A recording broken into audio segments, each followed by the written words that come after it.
Hi, welcome to Bethel Local Schools Board Work Session on January 7th, 2020.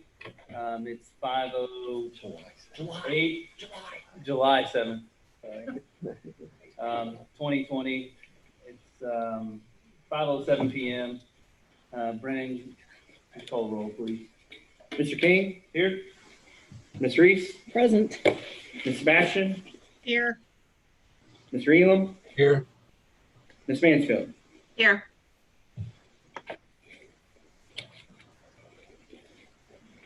All right. Going into any additions to the agenda if needed. I just had under the facilities, I believe that's on there. There's I like to discuss another aspect of facilities. Still facilities, but that's really not a change.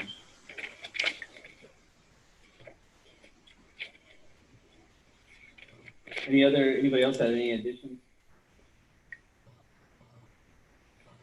Okay. Communications meeting and announcement.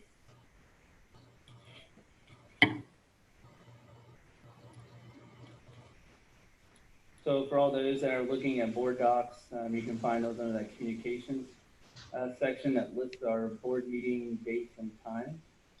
I know there was a little conversation on Facebook with regards to it is a little different getting to board docs and finding the information, but we feel like it's a significantly easier way for us to post the magnitude of information we're trying to get out. Looking over these announcements, is there anything that we need to add? Jacob, I'm sure the band camp months are supposed to be July. Not June. Same for rookie band camp as well. That's the dates are correct. It's month that's wrong. And then I believe earlier last month, I think I asked about if anyone knew about the hog roast that was supposed to be August 8th. Has anyone heard anything about if that's still proceeding or not? As far as I've been told, it's still on as is. Okay, so do we need to add that? I agree. August 8th for that. Just confirm with athletic boosters date and time so we can add it to the strategic communication. Yeah, and can somebody verify band camp as those days? Because that's like Thursday through the following Friday. I think it's supposed to start on Monday. Yeah, I think it was the 27th. It doesn't. Yeah, so that doesn't look right. Yes. But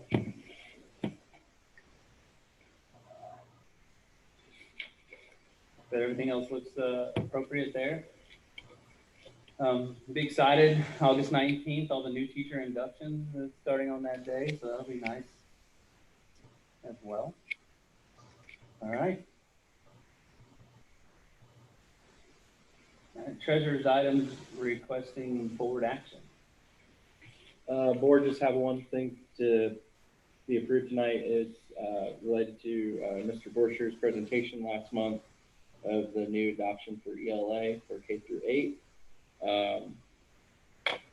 The agreement that I sent to you guys last week and it's attached to your board docs is for the next 6 years. It does have a clause in there if they've updated or changed functions or whatever, we are able to get the new updated ones and price will be adjusted to that based on that. John reviewed it, looks good. I just, before we sign off on it, the board needs to approve it based off the dollar amount. Okay.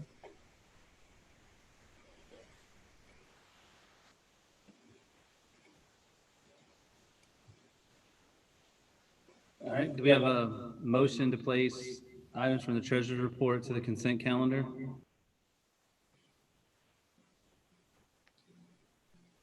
I'll move, Jacob, but we're getting some feedback from you now.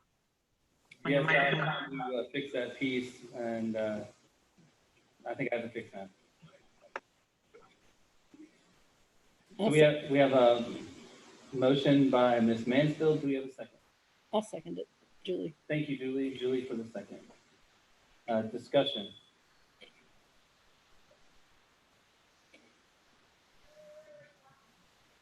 All right. Brandon, could you call the roll, please? Ms. Mansfield, Yes. Ms. Reese, Yes. Ms. Sebastian, Yes. King, Yes. Mr. Elam, Yes. All right, next is a motion to adopt the consent calendar with the items from the treasurer's report. I'll move. Thank you, Danny, for the motion, and I'll second. for the second. Any discussion? All right, Brandon, could you call the roll, vote, please? Mr. Elam, Yes. Ms. Sebastian, Yes. Ms. Mansfield, Yes. Ms. Reese, Yes. Mr. King, Yes. All right. Any other items for the treasurer, sir? Are they farther down? no, further down. Okay. Superintendent, items requesting board action.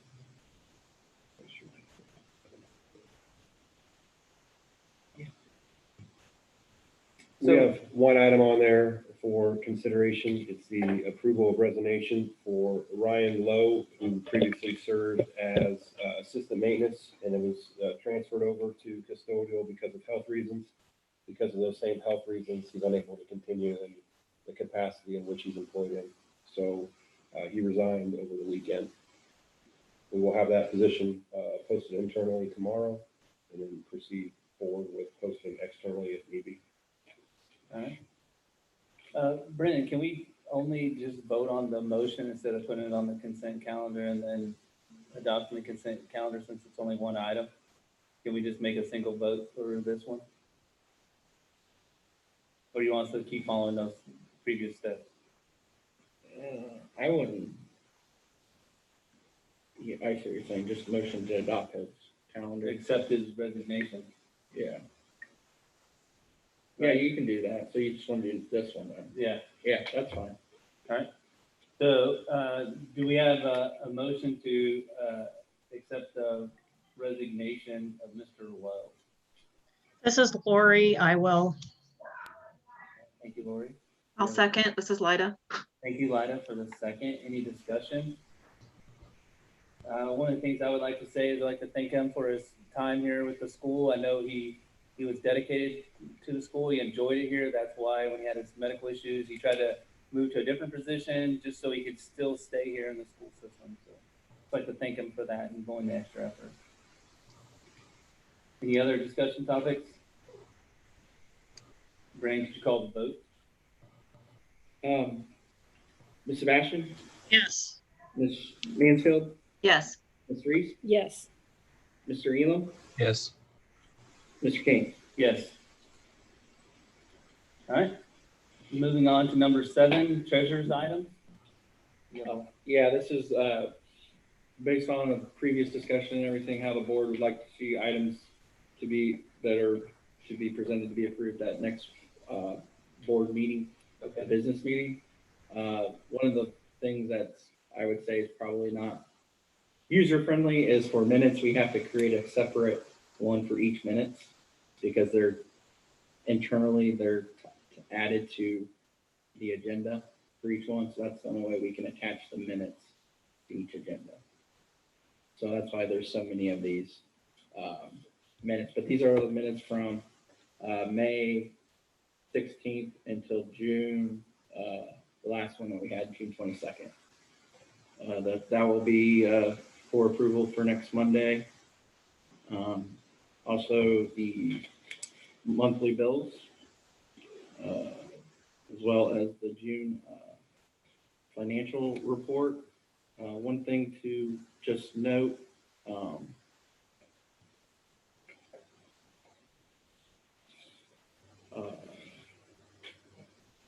even with the cuts, the district had a very good, successful operating year again. A little over $600,000 surplus. Keep in mind though that About 220 of this is related to modular units that are going to be put in that haven't been, we've encumbered, but we haven't had any invoices yet for them. So if you want to really true, as I consider, it's about 400,000, but it's still good considering the current economic situation and the funding cut that we received. Just the last 6 years is showing the overall operating balance for each fiscal year, as well as the ending fund balance for the general and substitute levy fund balance each year. So just wanted to point that out. That will be for approval on Monday. Establishment of funds. I have been asked by the math club advisor if they could establish their own math club fund. It's currently ran out of the principal fund. So just better accounting principle to know what's going in and out. So that's one of the funds. I attached the purpose statement for you guys to know how it's going to be maintained. And then the second fund is related to the CARES Act, the funding that we will be receiving from the federal money.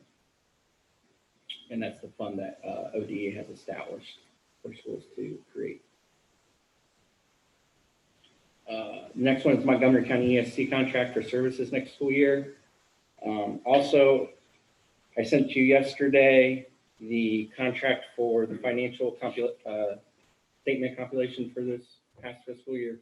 I hadn't got the contract until yesterday, so that's why I didn't put it on here, but it will be on there Monday as well for board approval. Donations, we received an anonymous donation for football for $500, as well as there will be another donation that I missed. We also got a gift card from Myers that Miss Mary Roll filled out to help towards awards for students in the elementary class. So that would be on there. This is the non-public school transportation. This is done every year for impractical transport students. I attached the students who were eligible, or the letters that were sent by Ms. Gail Rhodes to let them know of the funding that they would receive. We do $250 per child. And so it's just the board approving that. And then the last one is the recipients. You guys have approved the dollar amounts back in a previous meeting. I just need the board to approve who was awarded based off the information I got from the guidance counselor. And that is it.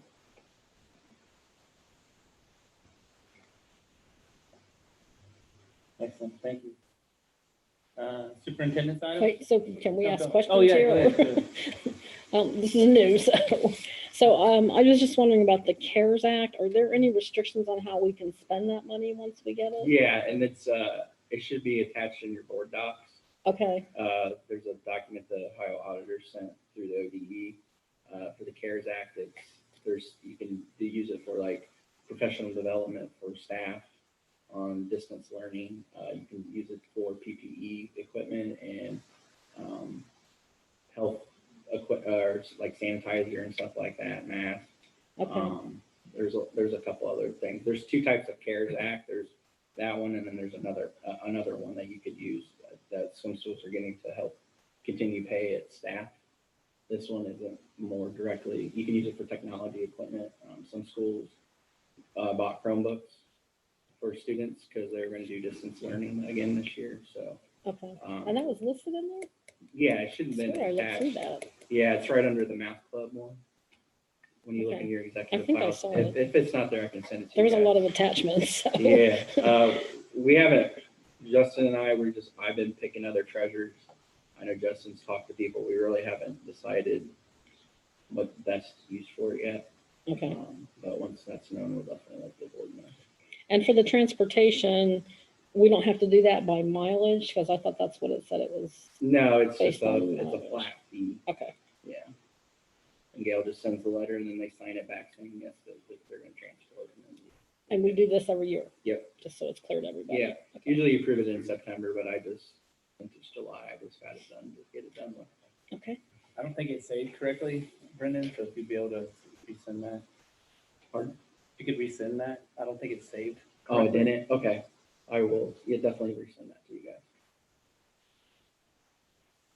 What didn't say correctly?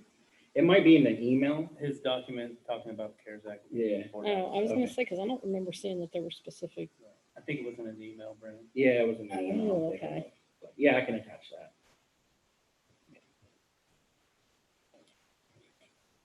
All right, any other questions? For Brennan? All right, moving on to superintendent's items.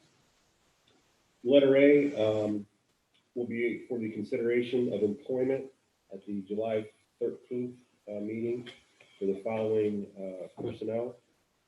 First off is Erin Kaler. She'll be serving in the elementary building, 4th grade. She has a master's degree and will be placed on step 5. All of these individuals have resumes attached as well. Kelsey Garwood will be serving in the elementary intervention specialist position, bachelor's degree, step 2. Lauren Rudd will be serving in the elementary building, 5th grade level, master's degree, step 0. Lauren recently student taught here at Bethel, so we were fortunate enough to be able to bring her on board right from her student teaching experience. And then Colleen Henderson will be serving as our middle school, high school social emotional counselor, awareness counselor, master's degree, step 7. Just to provide some additional information in regards to the social emotional awareness counselor. This will be a new position, as I indicated in our all staff email to the teaching staff and classified staff here at Bethel. We're very fortunate enough to receive social wellness success fund dollars from the state of Ohio. This year, we received $112,211.71. To kind of give a breakdown to the board of how we spent that money. $36,078.84 was spent towards salaries. $21,204.97 was spent towards benefits. Essentially, that went towards the salary of Mrs. Davidson, who was serving K through 12 in that role. We were able to hire Chase Foulette as a kindergarten aide. Part of his salary came from that at $13,933.70.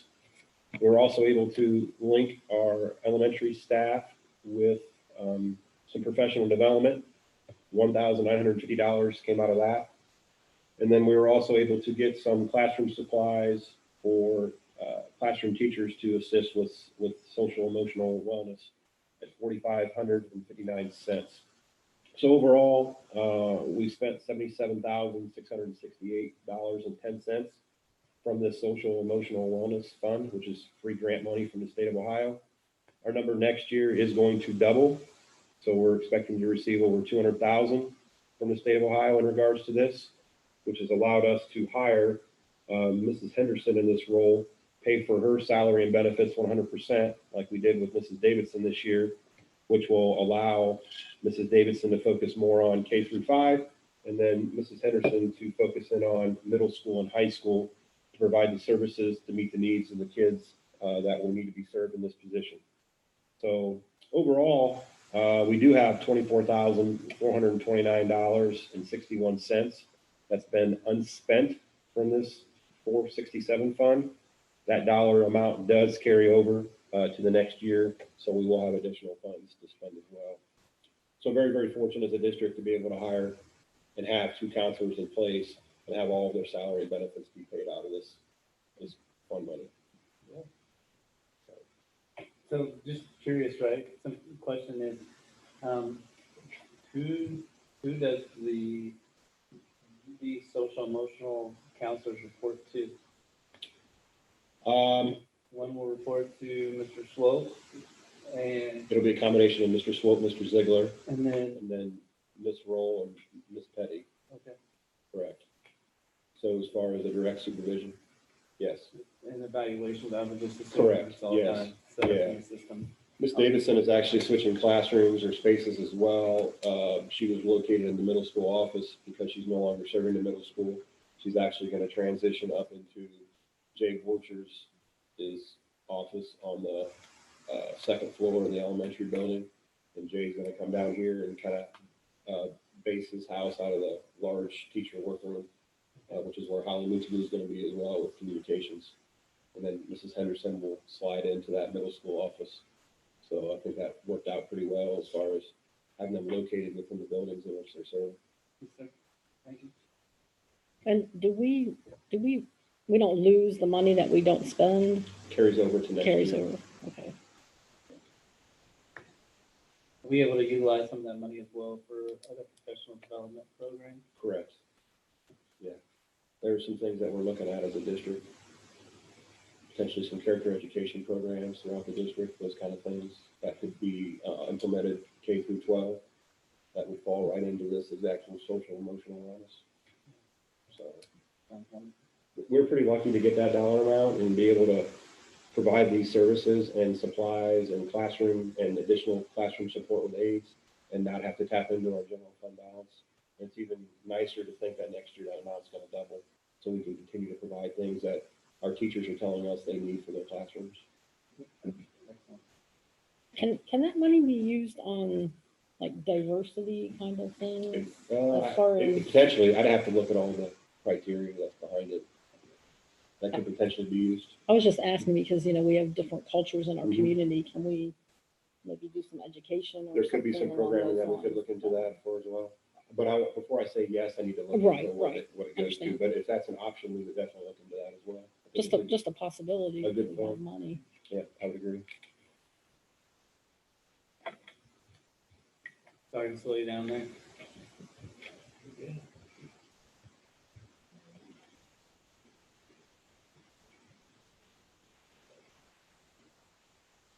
So that kind of reviews that. Letter B is one that we're going to need to take a look at moving forward. This is a position that was created several years ago. I wasn't aware of the background behind the position being created. I did have some conversations with BEA, and I'd apologize to them because I did let this one slip through. We've had some conversations with individuals that are employed in it as far as getting them on the same salary rate that we have employed summer help before. In the past, it was just a dollar amount that was provided by previous leadership here. So we've got some consistency there. And we would also need to, moving forward, although it's not a negotiated agreement or master contract position, we would move forward, post it internally to allow any other potential staff members to express interest in it. Obviously, once that's posted, the person reports to technology director, so he would go through the process of figuring out which is the best fit. So I can't speak to how it was done previously, but moving forward, we're going to need to at least make people aware and if they're interested to express interest. So I can't speak to how it was created in the past. Yeah. So what's our discussion there, or decision point, is that we didn't have the right dollar rate for her? It was just an arbitrary number that was placed out there. Previously, the school board had approved all summer help at an X dollar amount, which is this one. So Brennan and I were under the impression that you wanted all summer help at that dollar amount, unless you want to do differently. But it is significantly lower than what the individual was earning previously. And I can't speak to how that dollar amount was came to. I don't either. I don't have the background either. We've kind of voted on the recommendation of here's this one spot and that's one thing, yeah. Well, I think she was hired to help out with technology when we got all those Chromebooks in. And if you remember back 3, 4, 5 years ago, there was a lot of technology needs as we transitioned to the new building. So she worked under whoever the technology director was at the time to see a lot of that work done. There was just a lot to be done. Yeah, I think the salary is commensurate with what her skill set was and what we were asking her to do. Now that may have changed. We didn't have an assistant technology director at the time. So I kind of see both sides of this, but yeah, I think it is substantially lower than what we paid her historically. I think, yeah, so we're kind of in a catch-22 at this point. So I think establishing across the board, this is what we're paying, the rate, and move forward with that. And as we go into next year, pending further discussions with the BEA, if there's a step process or something for years. Or Yeah, I special don't- skill set that's needed. Yeah, I mean, I essentially would have to look, but I don't think there's a job description created for it. I could be wrong. And there's really not been a salary schedule created for it. So it's gonna be something that we need to be, well, they're on that right now, right? So- Yeah, I don't think there was a job description either, Justin. It was just summer help for the IT people or person Well, at the and time. didn't she help unpack the boxes that came in and? I honestly don't know all her duties, Julie, but I'm sure they She sent me a varied list from of year to things year. that There were some other things. She sent yeah. me a list of things, and I can forward that on to you guys so that you can take a look at it before the meeting and you consider. Yeah, I it. just remember there were other things besides technology. So, Okay.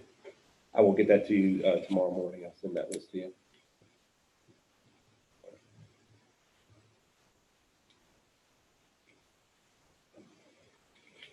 Summer school. Yeah, letter C has to do with summer school teachers.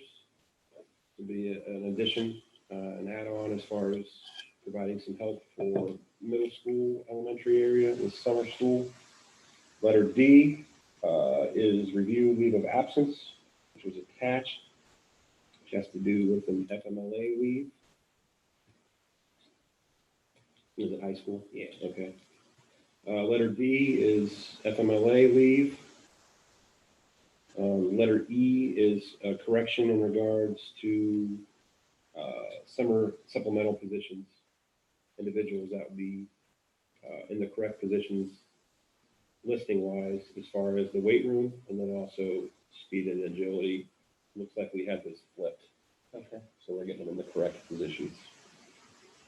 And then letter F has to do with potential for the school board to consider making a change to our 2020, 2021 school calendar.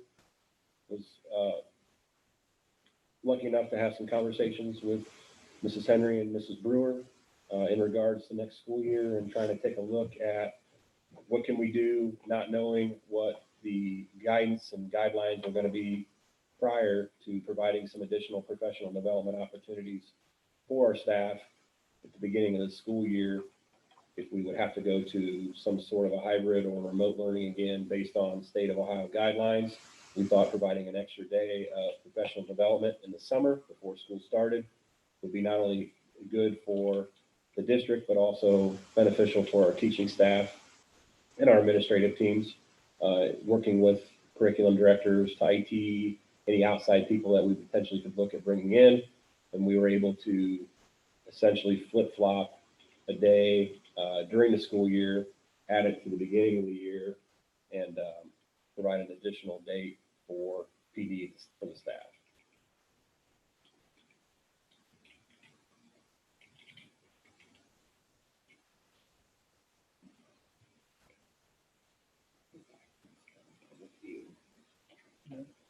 Good to see you. Okay. There's a delay. You're on YouTube.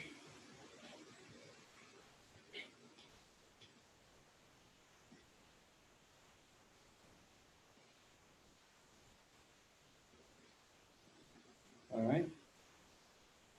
Any questions for the superintendent?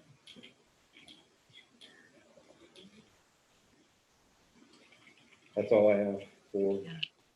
Can you clarify summer school for Mrs. Hecht, what that is? Because I thought we weren't having summer school this year. So what happened there?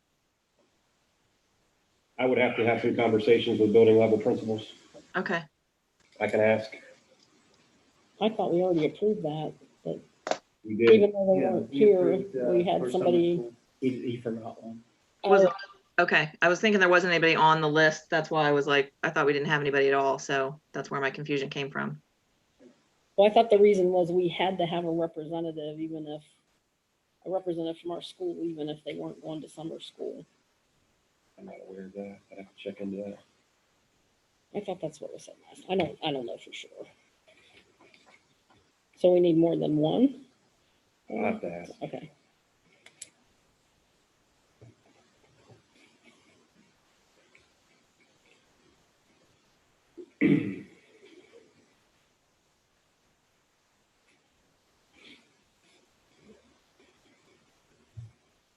Now, let's see. Letter 9, or number 9, items for discussion. We also have here Damon Smith, Athletic Director, who's assumed duties effective July 1, although we did have some transition days in June. He is here to talk a little bit about some of the activities that he's partaken in so far this school year, summer, and also taking a look at some options for next year in regards to tickets, ticketing potential options for families, and then also some online ordering type options.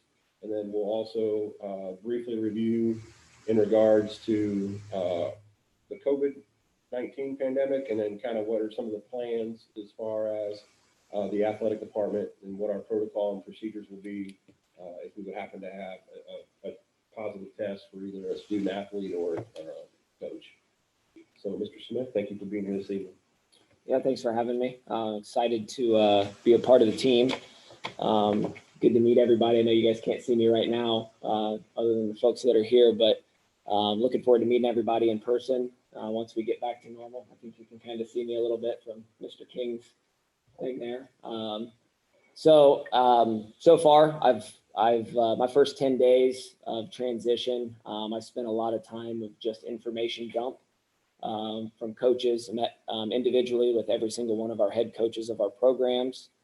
Had about an hour and 15-minute meeting with each of them, going over kind of what their programs look like, getting to know them a little bit, and getting up to speed with everything that's been going on since March in the world of education. So, especially related to how their programs are functioning. So, got to meet everybody. We're working out some stuff that needs to be addressed immediately. One of those being finding a new golf course for our golf team, which is still TBD. We have a couple of people that we're talking to right now, a couple courses that we're trying to work with to get something set up with that. Potentially just from a practice standpoint, with trying to get us fit in, how are we going to handle tryouts? Where are our kids going to practice, things of that nature, and then possibly just being road warriors this year until we can get something in place long term. Golf courses are kind of in the same situation we are with trying to maintain social distancing and how things are going to look there. So they're kind of in a pickle as well in regard to that. So taking on a whole new school with a boys and girls golf program with scheduling and all that kind of stuff is tough for them as well. So working with both Coach Brookhart and Coach Quinzel on trying to get something like that established. Other than that, making sure schedules for fall are good to go, and hopefully after all the work, making sure they're good to go, they don't get canceled on us. But that's still, again, control what we can control today and hope for the best for tomorrow. So other than that, it's just, like I said, getting my feet wet and starting to make some changes and work with the coaches to get them set up and for success moving forward. The one thing that I had to present today, I think Mr. Firk shared with everybody, the all sports passes. One of the things that we wanted to get in place pretty quickly, if we were going to do it, was the all sports passes. After having a little bit of discussion with Ms. Sebastian, she was correct that we have done stuff in the past, but it took a lot of digging and looking through files to find out what that was. I know you guys can't see this part of it, but in 2017-18, that was the last year that we were able to, that we did offer sports passes.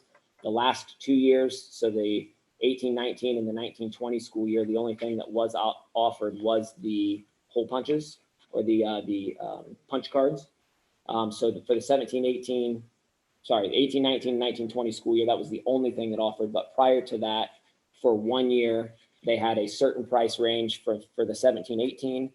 And then before that, 16 and 17, 15, 16, and 14, 15 there was a significantly higher rate, which is what Ms. Sebastian referred to, as far as it being kind of a higher price. But it was for 1 year used for whatever reason. I can't speak to why we got rid of it. But the 17-18 school year versus what I proposed is nearly identical, going into the 2021 school year for the all sport passes. I don't know, are you able to bring it up on the screen? So what we're proposing, what we're hoping to do, from a family standpoint, $325 would be the all sports pass. That would get them 2 adult passes, 2 student passes. An adult all sport pass would be $125. Student all sport pass would be $60. And then we would still be offering the multi-event punch pass option at $55 for adults only. So those would be the ticket pricing options. I can get into the ordering the passes and the hometown ticketing aspect of it in a minute, but some of the rationale behind the pricing, to give you kind of an idea of what was done in 17-18, what most school districts do in the area, and why they do what they do and why the prices are set where they are. So if you want to go to the next one there, Brennan, there was another document attached. Yep, that one right there. Can you guys all see that one now? Mhm. Okay. So when it comes to doing these passes, one of the major things that you want to make sure you do is cover your 2 most profitable or revenue generating sports. So when you're looking at the number of home events at Bethel, that gives you an idea of all of our total home events that somebody could potentially come to. That's all high school, JV, freshman, junior high events. So we're looking at 89 home events at Bethel for the 2020-2021 seasons. When you price your pass amounts, you want to cover football and boys basketball. Those are your 2 most attended. They're your 2 biggest revenue generating. And I think boys basketball actually generates a little bit more revenue than our football program does. So when you look at how many events can somebody attend on a adult pass or a student pass, you want to make sure you're covering at least those 2 sports, and nothing less than that. So if you combine our boys basketball number of events with our football events, you've got 16 events. Looking over to the right of that, the CCC sports pass options, when you're looking at just varsity events for boys basketball and football, the cost of an adult pass is $125 at $6 an event, which is the current CCC pricing for the 2020-21 school year. That would get an adult into 20 events. So the cost of the pass, once they hit their 21st event, anything beyond that 20th event is free for them to attend. So as far as the value is concerned for the pass, when you look at the student pass with the CCC prices at $4 an event, at $60, once they hit 15 events, everything past that is essentially free. Going into the 21-22 school year, when we join the Three Rivers Conference, the gate prices change a little bit. They go up $1 for adults, and for football, they actually go down $1. But for all other varsity sports, they do go up $1 for students. So you're looking at 7 and 5 at all varsity sports from that standpoint. So again, going back to your boys basketball and your football, that magic number is 16.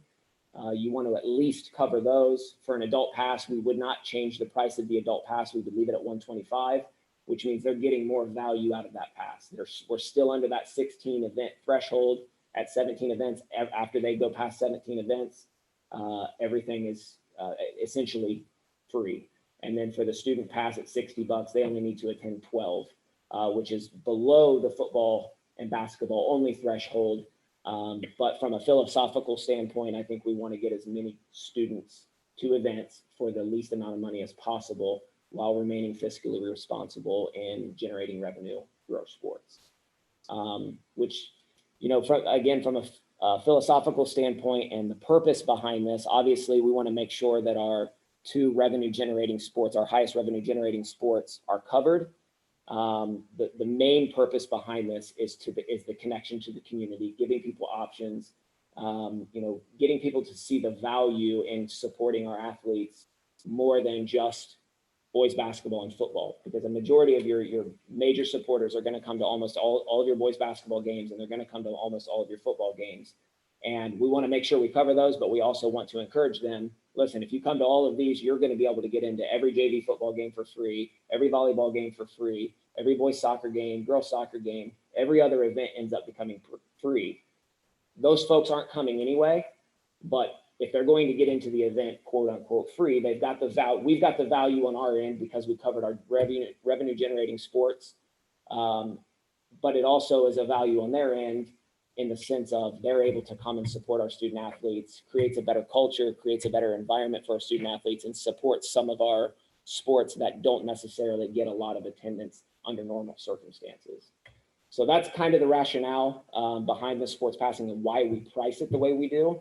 It seems a little bit expensive on the front end, but when you actually break down the numbers and look at the potentiality of what we could actually do from an attendance standpoint, the other side of that is if they're coming to us on a Tuesday night, they might bring a couple of their friends that don't have passes that normally wouldn't have come.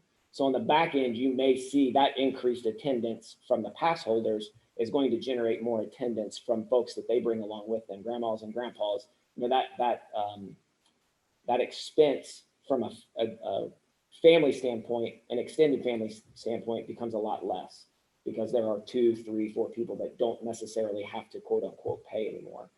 And they're bringing folks along with them to help reduce those costs. So it could end up being a larger revenue generating source in that regard by creating an environment in which people want to spend their evenings at a Bethel athletic event as opposed to any other option they have in the Huber Heights, Dayton area. We want to make their choice to come spend their evenings with us and supporting our student athletes. Any questions on that? Will this pass work like the CCC? If we go to any other Three Rivers conference, we'll be able to get into those games with that pass, or is that just a Bethel only? This particular pass option is just for home athletic events. They do not include OHSAA events. They don't include away contests. They don't include any league contests that we would host. So if Bethel were to host the junior high boys basketball tournament, that pass would not get them into that because that's a cross-county conference league or a Three Rivers conference league event. It's not a Bethel event. So we get them into all home Bethel events. Now, on the other side of that, we still are receiving the CCC passes from the conference, and we get a handful of those, and those go to head coach or coaches for programs, administrators, board members. You guys will all we will still be receiving all of those, and those passes would be handed out and tracked by myself and Mrs. Butler on who's receiving those. So those are not going away. Our senior citizens passes are not going away. That 65 and a resident of Bethel local schools would still get their lifetime pass. We hand those out, I believe. Obviously, the 10 hole punch is still an option, which people are used to for the last couple of years. And the only other one, I'm sure there was one more that I was trying to think of that we had. League passes. Teacher, staff. Oh yeah, teachers and staff. Whatever has been approved through the board, teachers and staff passes are still. This is just in addition to what we've already been doing, right? So I'm not sure. I don't know if it's a staff plus one or what the negotiated aspect of it is. We'll have to identify that and be upfront about that one. But so the staff passes, the league passes, our senior citizen passes, everything, all of that still remains the same. This is just in addition to, again, not necessarily on the front end. The purpose of it is not revenue generating, it's community engagement and community support for our programs outside of football and basketball. I think options are important. I mean, me personally, I think options are important in allowing an opportunity to have that. For some people will be great, and some people will pay at the gate, and some people will buy the punch cards and go from there. And I think it's at least an opportunity to see what the desire is from the community from bringing it back. I know when we implemented this at a school I was at previously, the first year it went okay. It wasn't like everybody jumped on board and did it. You know, there was only a small, like 2 or 3% increase in revenue. You know, a small increase in attendance. But by the end of the fourth year, I was at my previous school for 4 years. By the end of the fourth year, we had on average a 10% increase in revenue based on prior to having passes. We increased by 10% and our attendance was up over 20%. So there, it does work. Now, some of that had to do with the success, state tournament runs and all that kind of stuff. So some of that drives attendance, obviously, the success of the programs. But this did play a role in that as far as people coming and supporting. I mean, it's seeing that bigger picture of what it can actually do. More fans in the stands, there's more excitement around the game. The kids want to work harder. The coaches are going to push the players harder because they have more eyes on them on a Tuesday night or a Friday night or a Saturday afternoon. So. Eamon, thank you for holding the line on when we joined the Three Rivers Conference on the pass like this. Thank you very much. Yeah, I don't think that that's something, at least from our standpoint, we don't want to pass that additional cost on to. I wanted to find a good price point, set it there, make sure it was good, and then whatever happens in the future. Obviously, if it goes to 10 and $10 and $8, we might have to talk about it then, or who knows what's going to happen. It may end up being $15 for a high school event. I hope that never happens ever, because that would be ridiculous. But yeah, I wanted to set it at a cost where it made sense for both parties, the customer and the athletic department budget. But any small increases or decreases in the cost at the gate should not affect the pass. Because like I said, at the end of the day, it's not about the revenue that it generates, it's about the environment that it creates. Yeah, and Damon, I would echo what Danny just said. I appreciate that, and thank you so much for all your research. I'm sorry you had to dig, but your statement about the football and basketball games and trying to reach a price point made a lot of sense to me. So I'm appreciative that we're basing our season pass on something that is tangible. So thank you for that explanation. Well, I appreciate you bringing up the fact that there had been some stuff in digging. My initial comment on that when we were discussing it had to do with just what I had heard to date. And the only thing that I had heard we had ever done was hole punches. So I had to go back in the historical documents of the Bethel Athletic Department to find what we had, if anything had been done in the past. And I was able to find that. So I appreciate the prompting on that. And one more question. Since we've had so many residents move into Carriage Trails, this may be a Justin question or a Holly question as well.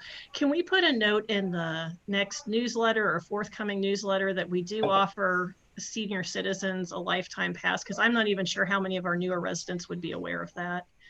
One of the things and items that I've spoke with Mr. Smith about in regards to moving forward with our newsletter is having a section that's dedicated to athletic updates.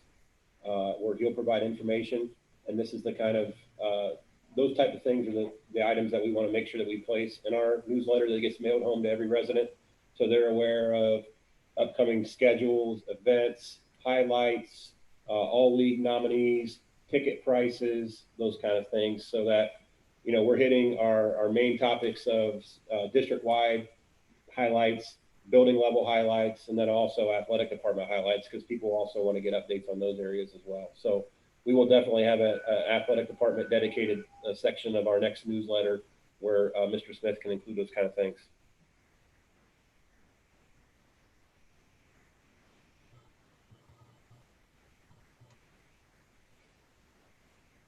If that works for you. Sounds great. Any other questions about the passes or anything?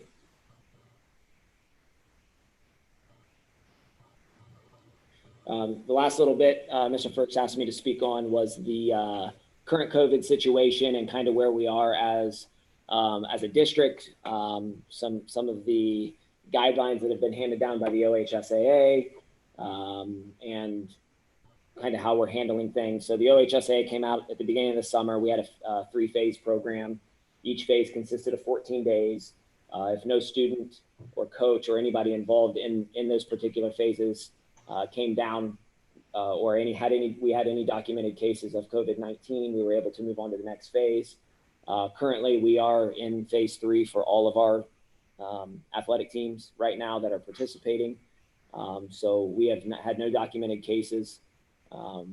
We continue to get new stuff every single day.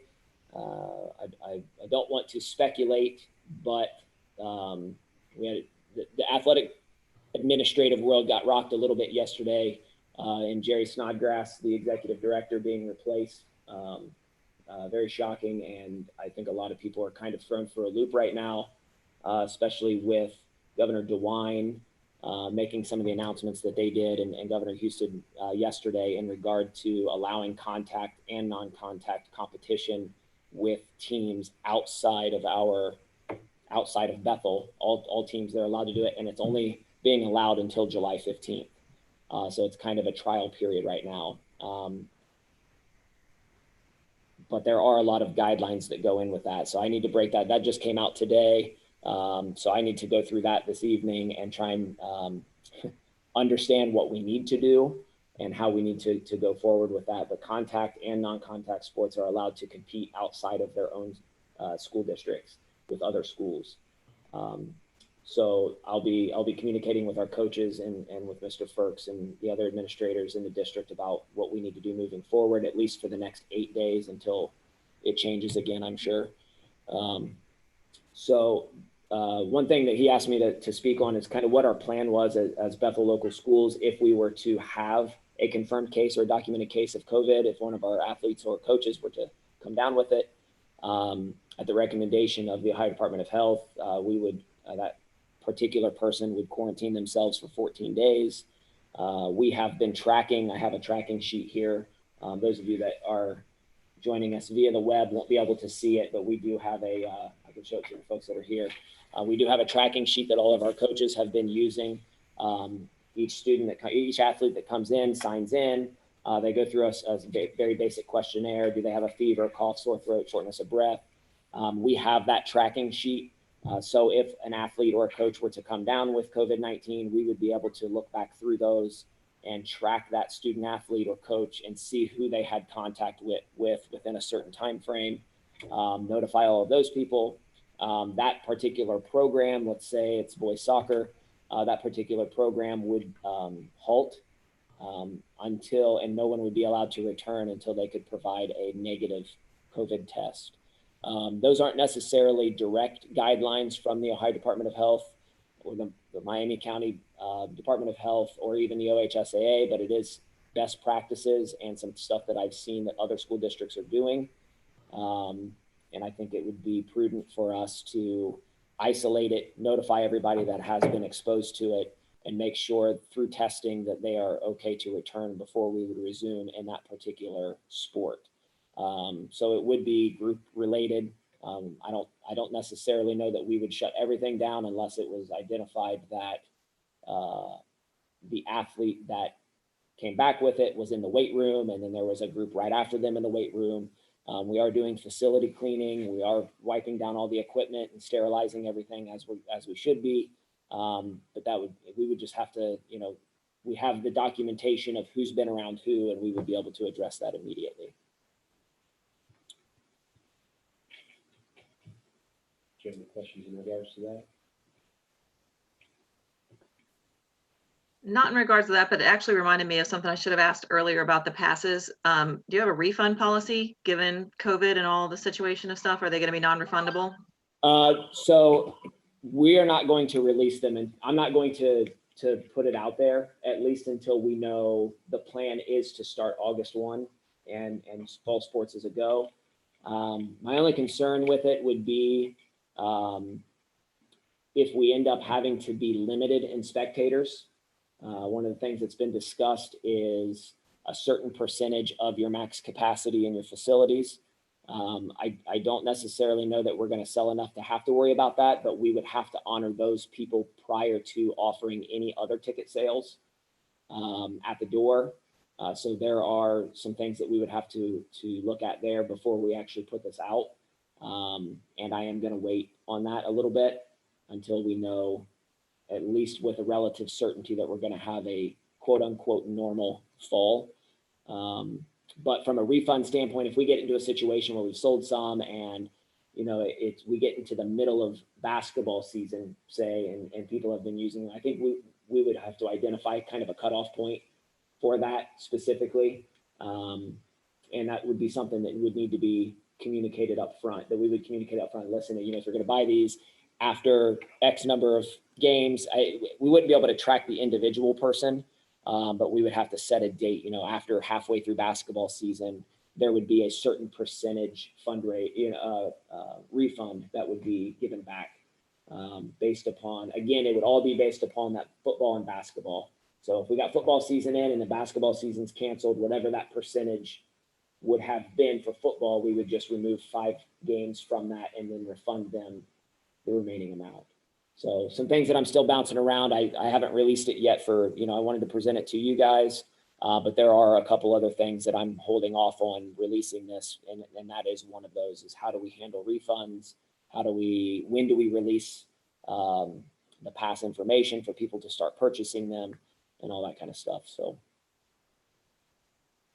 Yeah, I think looking at moving forward, right, before we release it, just because of the uniqueness of the year, would be the refund policy and drop that date, whatever that is, and set it, and we'll go from there, right? Yep.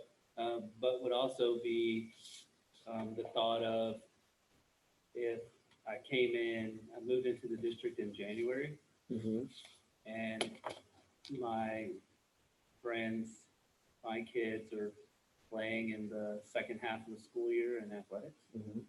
And so can I get a pass? So can I get the pass for the second half of the year? So a split in that piece. Yeah, I think those would be, I think, and we ran into this at my previous school, you know, folks that wanted to buy them, or, you know, folks that had, I mean, there was one family that we dealt with that had 8 kids, and they were all school-aged kids. And we worked with those folks individually on a price for the passes. I think there are some extenuating circumstances in which you have to kind of take it on a case-by-case basis. And in the situation where we would get somebody to move in midway through the year and they had a handful of kids and they wanted to come to events, that's something that we could prorate the amount of it. They obviously still would have the pass, the 10 event pass that they could purchase as well if they chose, but I would deal with those on an individual, speak with those people on a case-by-case situation. Sounds good.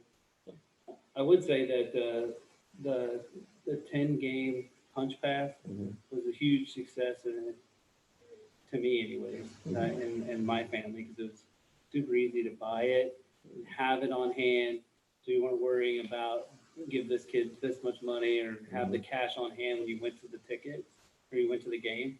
So it was really nice having that as well. So yeah, so the company that we're using to do this, Hometown Ticketing, we're actually using them for our ticketing process at the gate as well. It is something that the OHSAA has been using at the regional and state level for admission to games. They offer an online purchase option, so you can purchase your tickets online prior to the game. It will link up with our new athletic website. So next to each game that we have, there'll be a link that they can click buy tickets, just like you would for a college game or a professional game. So there will be that option. At the gate, there will still be physical tickets that they can purchase with cash. We'll offer a credit card at the gate as well. We'll actually have a credit card swipe at the gate instead of just cash. It all reports to the back end. Mr. Hattery and I have spoken a little bit, and I've passed on some information to him from a reporting standpoint. It kind of takes it all out of outside of, you know, exchanging cash at the gate. Everything is tracked. The reporting is tracked electronically. It automatically gets uploaded that Mr. Hattery would have immediate access to live, like, you know, 7:30 prior to right after kickoff. We'll know how many people are in the stadium live from that standpoint. So there's the tracking aspect of it at the gate is very nice. But they are also printing the passes as well. And the nice thing with the passes is you can request a digital to where you save it in, like, if you have like your Apple Wallet. So you actually, it's a scannable pass. People would get it scanned at the gate, or you can have a physical pass printed, like talking about the 10-event pass. It would be a physical pass that you would have as well. It's all based on scanning. There's apps for Android and Apple devices folks present their pass or their ticket at the gate, it gets scanned and it automatically goes into the cloud system that tracks all of our attendance. So we'll have a lot more usable data to track how many people are actually attending, how many people are using passes, how many people are buying tickets, how many people are using cash. Just a lot of data to kind of make some bigger decisions with budgeting and moving forward, especially with the new stadium. You know, we may end up having some reserved seating in the new stadium to where we can use some of that data to determine how many people are going to, you know, when it comes time to make those decisions, we actually have some data over the next couple of years to make those decisions.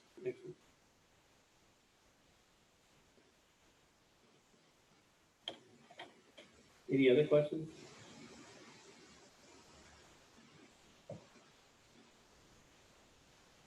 All right. Thank you very much. You're welcome. Thank you. You're free to stick around or you can exit stage left. Facilities are interesting to me. I like facility stuff. You can stick around. All right, letter B has to do with strategic plan. I think I provided you folks that document via email to take a look at.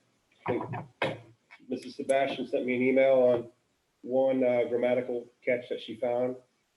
So thank you for doing that. Does anyone else have any comments or suggestions moving forward? I would also say there's going to be some additional follow-up meetings with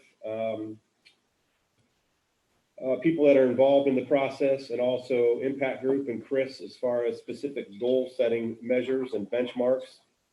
I know that's been an item that's been brought up previously because it is a broad plan as far as breaking down some specifics and the creation of those specifics so that we can obviously provide those to not only the board, but also the community as well, as far as what they can expect as far as an item by item analysis, so that we can have some benchmarking built into the plan so that we can accurately evaluate our success or areas in which we need to continue to make improvements in as far as a district with the strategic plan.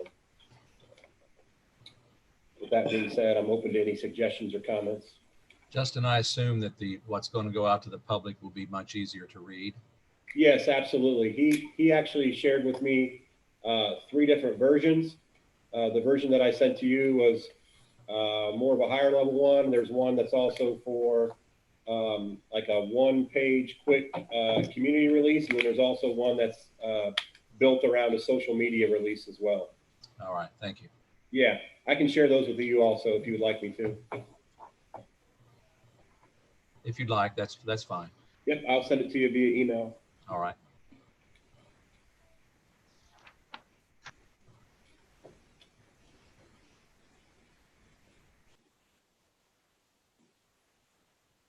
Does anyone have any suggestions or additional comments or ideas for it?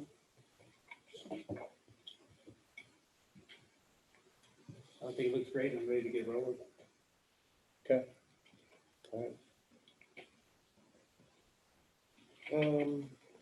Letter C has to do with Val-Sal policy. I wasn't able to get an email sent out to you folks. I was able to speak with our attorney late this afternoon. I was kind of managing a couple of projects that were going on with some deliveries of modular units, and then also carpeting, getting put in classrooms, and then working with Mr. Bird onboarding. So I didn't get a chance to send an email, but I did have a chance to speak with Mr. Pogorski later this afternoon in regards to our policy.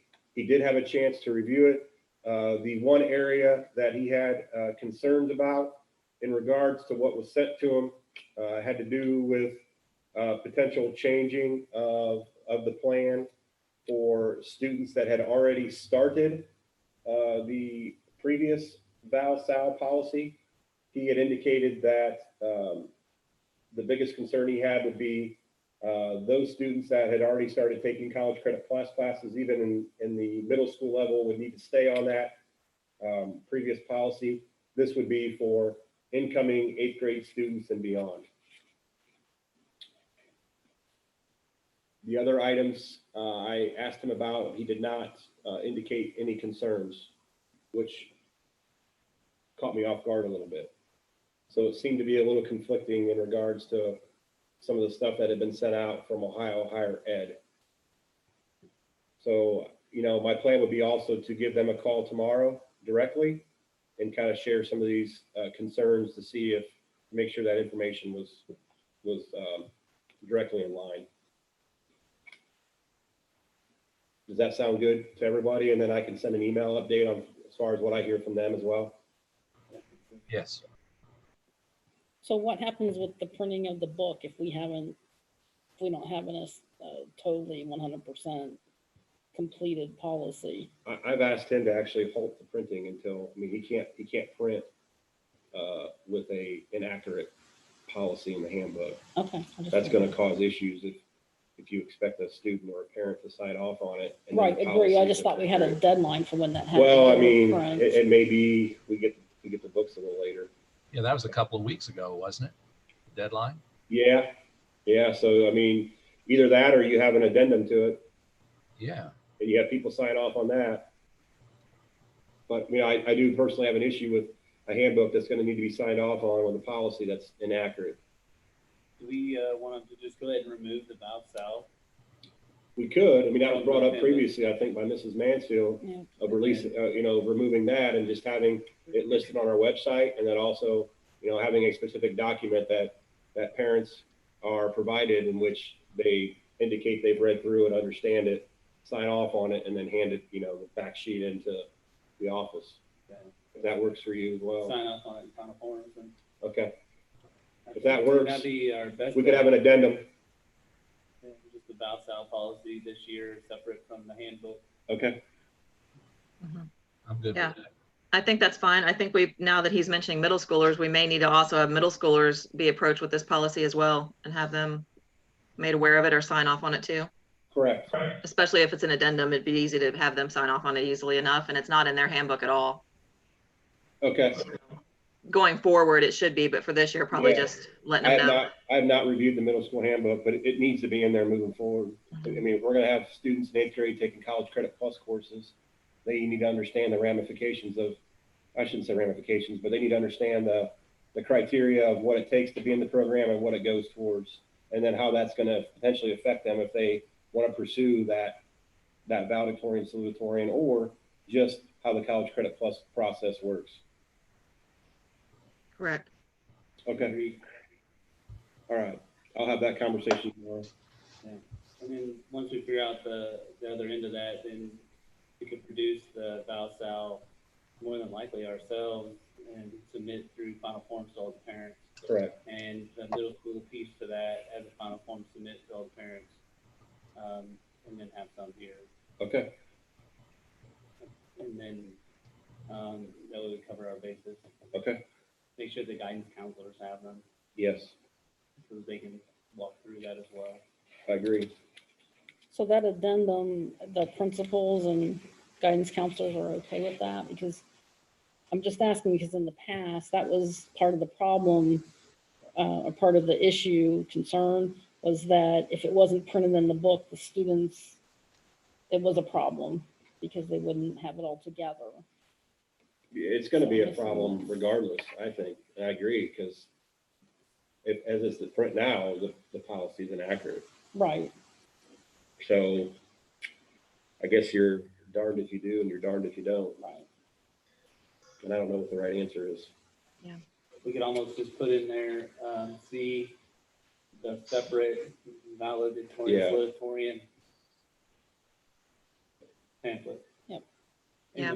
So Yeah, I'm okay with that. I'm just saying, I know that was a concern before when we had this same issue with the printing deadline and trying to get everything out. And I know that they wanted to wait for everything to be in the book so it would all be in one place. I was just That's asking. ideally how it Yeah. should be. You're 100% right. In a normal case situation, that's how you would want it to operate. You approve your handbook, everything's accurate, parents sign off on it, they understand the expectations, those kind of things. In this case, the policy's outdated and inaccurate. I mean, are we looking at a week, 2 weeks, 3 weeks to come to the resolution? I mean, if we're able to solve this by the end of next week, then. I mean, as far as an addendum, I mean, we could potentially, if I could, you know, have a conversation with them tomorrow, I would assume we could have one for the next meeting on the 13th. Right. So what I was looking at was though, instead of taking it out and say, go ahead and print it if it's a week, it's a week, that we'll just get them later. Leave it in the book. You see where I'm going with that? If So it's gonna just go- take us longer than a week to finalize it, Just go ahead and print as is. no. Are we able to update? If we had them whole printing, Oh, I see what you're saying. then we can include the new one. If we can't, then we'll have to do the addendum. We would just get the books after the school year started. I'd say a week would be okay, I think, to get it all correct in this one book. If it's not gonna be a week, then I'd say print the book without it. Okay. Can you not print the book and put for Valsal policy, please go to and make up a link for a web page where we could post a PDF of the policy? Because we'll have it figured out by the time school starts and the kids will be getting these books. Correct. And it could live there until next year, and then you could go ahead and print and it's fine. You know, it's not an absolute must that you have a physical handbook in your hands. So Right. the previous district that Mr. Smith and I worked in, we went away from that. We had our handbook on final forms, and the kids signed off and the parents signed off that they read it and they knew it, and they still had access to it because it was an attachment and you just scrolled through it. Right. And we went away from it because we cut out costs of just printing multiple handbooks every year that some kids keep and some kids end up on the floor in the hallways and they get turned into the office 100 times. Right. My previous school was the same way, and on district issued technology, it was a permanent PDF, like automatically loaded on their homepage on the desktop. Yeah. So, I mean, some like the physical hand copy and have it in their hands, and some teachers may use it to do hall passes in the back, whatever that might be. But, you know, there's also a lot of places that just went away from it too. So it's not like we're married to having a handbook. Yeah, and I think, you know, this is a great reason to help us make that transition now that we've jumped on the final forms for K-12 and athletics. You know, next year we'll transition more to that and probably not do printed handbooks. Yeah, really, you know, moving forward, the only two documents per se that you physically have to, by law, submit to school districts are reintroduced lunch forms, which require a physical signature, and then a copy of physicals for athletics. Really, that's it. Everything else technically could be on final forms if you got to that point. Sounds like a great thing for the future. Then So- maybe come to the point where we have to do that this year for the high school because we can't get all this. Yeah. Mhm. And we actually looked into the free introduced lunch forms this year when we transitioned, but the law says you have to have a copy for parents and they have to actually put a signature on it, not the computer signature. So, and then the same thing with physicals. So, I mean, we're just scraping the surface of what we can do with final forms. It's worked really well with athletics, and I expect it to work extremely well with the academics as well. And it's going to take a lot of the workload off secretaries and teachers of having to collect the beginning of the year paperwork and submit it to the office and track down kids. And I'm hoping it's going to help out a lot with transportation too, and planning of routes, and allow Gail to in the district to get off to a better start this year. I like the final forms. I like the reminders that it sends me. Keep me up to date, at least for the athletic side. Hey, you have new forms to sign. Hey, there's a new policy. Mm-hmm. Your child's physical is expiring next month.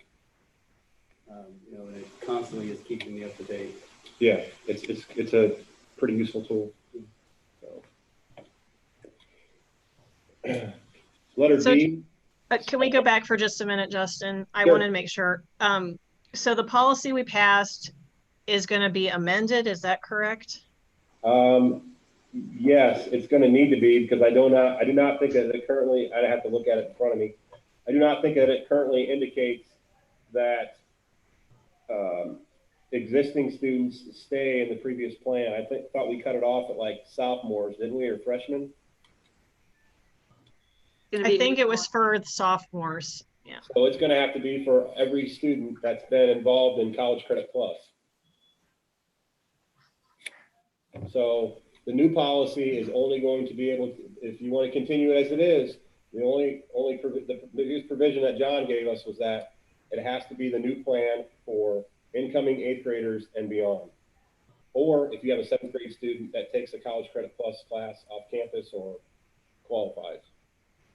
Because by law, you can start taking college credit plus in 7th grade, but not many parents know that.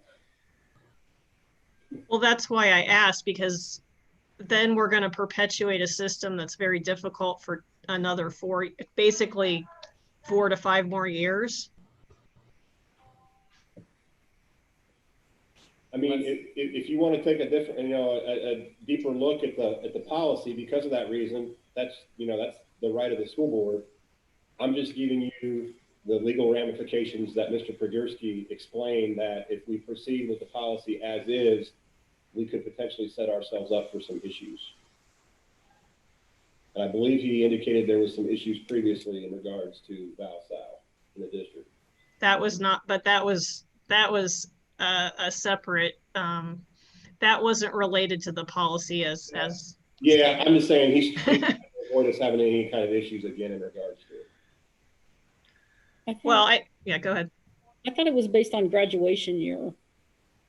That the cutoff was like, this is the policy starting for graduation year, like 4 years out. Didn't we do it that way? Yeah.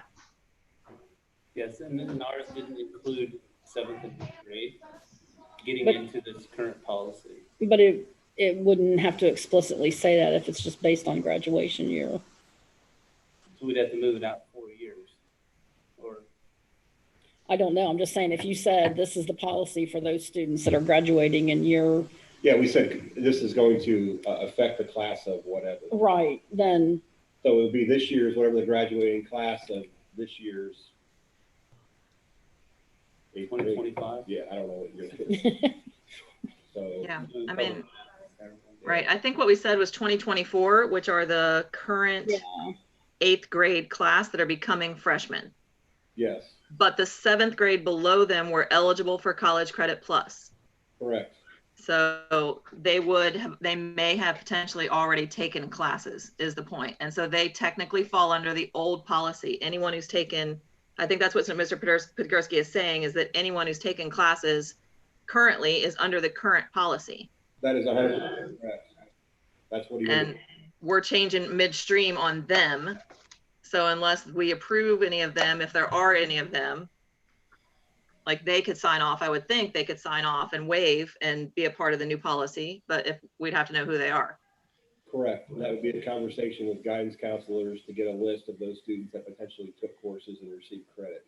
Right. And then again, it's any kids who moved into the district, new students that come in would also have to be a whole new conversation every single time. Yeah, that would be part of the onboarding process. Right. As far as getting, when we do records requests and they do the release, look at their transcripts, part of that conversation is also going to have to be in regards to potential college credit plus courses.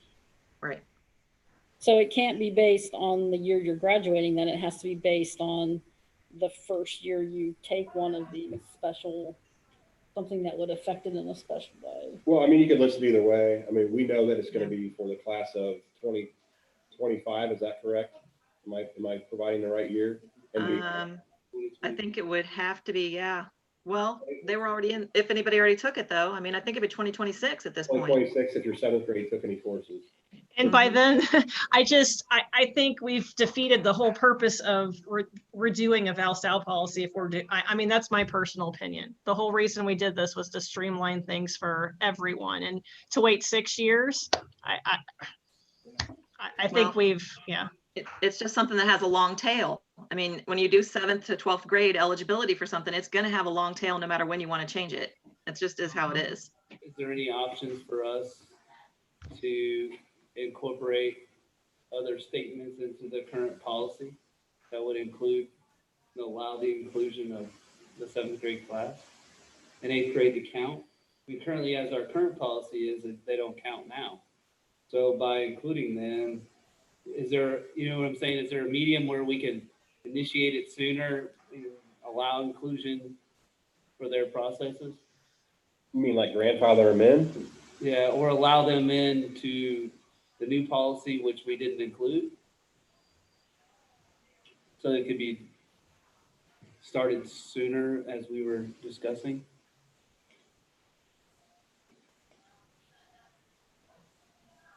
It's a good question. Yeah, I A variance of Yeah. sorts for someone. Right. I mean, I think when you're making things broader, like when you want to add Latin honors, we could pretty much do that whenever. You're making it broader, you're adding something to it, you're giving more kids an extra honor. We could start that whenever we want to. But it's the weighting of things and how that's happening that's the problem. That's correct. Yeah, your Latin honors program could be implemented next. That's not the issue. The issue is the inclusion or exclusion of students based on their participation year in the current or former policy. And the location where they take the classes, Correct. also a problem. So we could probably make some, I was just wondering if we could include a statement in possibly in our current policy that talks about students that come with CCP credit on their transcript from other schools or other locations will fall in line with this ValSal policy, as well as any students previously enrolled in the CCP class starting from 7th grade forward. Yeah, if we have a student transfer in from Hawaii military family and they were involved in CCP plus there, we would have to allow them to be on our existing policy. Right. But we recalculate. If they were on a different policy, they now come to our policy. Correct, yes. But they would fall under our old policy. Any students that are coming in from 7th grade and lower next year would be on the new policy. So I guess the question would be, with our new policy that we put together, is there a bridge possibility? Well, does John think he has a bridge possibility language for us so that it could be streamlined sooner rather than later for the ValSal program? So that it's based on the year of graduation, and if you're graduating that year, you get whatever policy is in place for that graduation. I can ask him again, but I think that's kind of what he indicated, is that you're going to set yourself up some issues if you don't allow kids that have already been involved in the process to stay on the former plan. Right. So None of those kids have been allowed in the process in the past, so they're not on a former plan. Yeah. Except for students going into 9th grade. The ones that are becoming sophomores, they would have had 1 year into our current ValSal program. Okay. Correct, Lori? Yes, we could move the date back to 2023. When Barrett and I talked, I suggested we change it for sophomores because that's what we had done previously. Because most of your college credit pluses take a junior and senior year. That was the sole recommendation I gave him, because I said we want to get this switched to make it easier on everybody ASAP. I hadn't thought about the college credit plus being an issue at 7th, 8th, 9th, 10th grade as much. So for us moving forward, though, we would have to change now for the sophomore year, just like we had previously done. Okay. Include now in the new ValSal program, ValSal college credit plus pieces moving forward starting this new school year, since they weren't included in the previous school years. Right, because the freshmen would not have been under any policy to my knowledge. So I don't see how we would be. Yeah, I agree with you, Jacob. So freshmen going this school year would be starting their first year into a ValSal program or under college credit plus and weighted factors. So by us starting on the date that we previously described in our ValSal program, we would just have to add on a section that discussed 7 through 8. Okay. I will make a phone call tomorrow and run that by him and see what he says. And then I will include that in an update to you on his response. Yeah. Because none of them were included previously. 7th, 8th, and 9th, or just 7th and 8th? 9th is already included. Yeah. We said In an sophomore existing because program. in the existing program. Okay. So which would be the sophomores this year. Okay, gotcha. They And then completed what 1 happens year. to people that graduate early? How do they get, how does that work? Because can you have some potential, somebody who was supposed to graduate after that point that would graduate earlier? they choose to graduate maybe at Christmas of their senior year. Well, or just a year ahead, does it get recalculated, or how does that work? Because then you got one kid being calculated this way and a class full of kids being calculated another way. That's a good question. Yeah, I don't, never thought of that.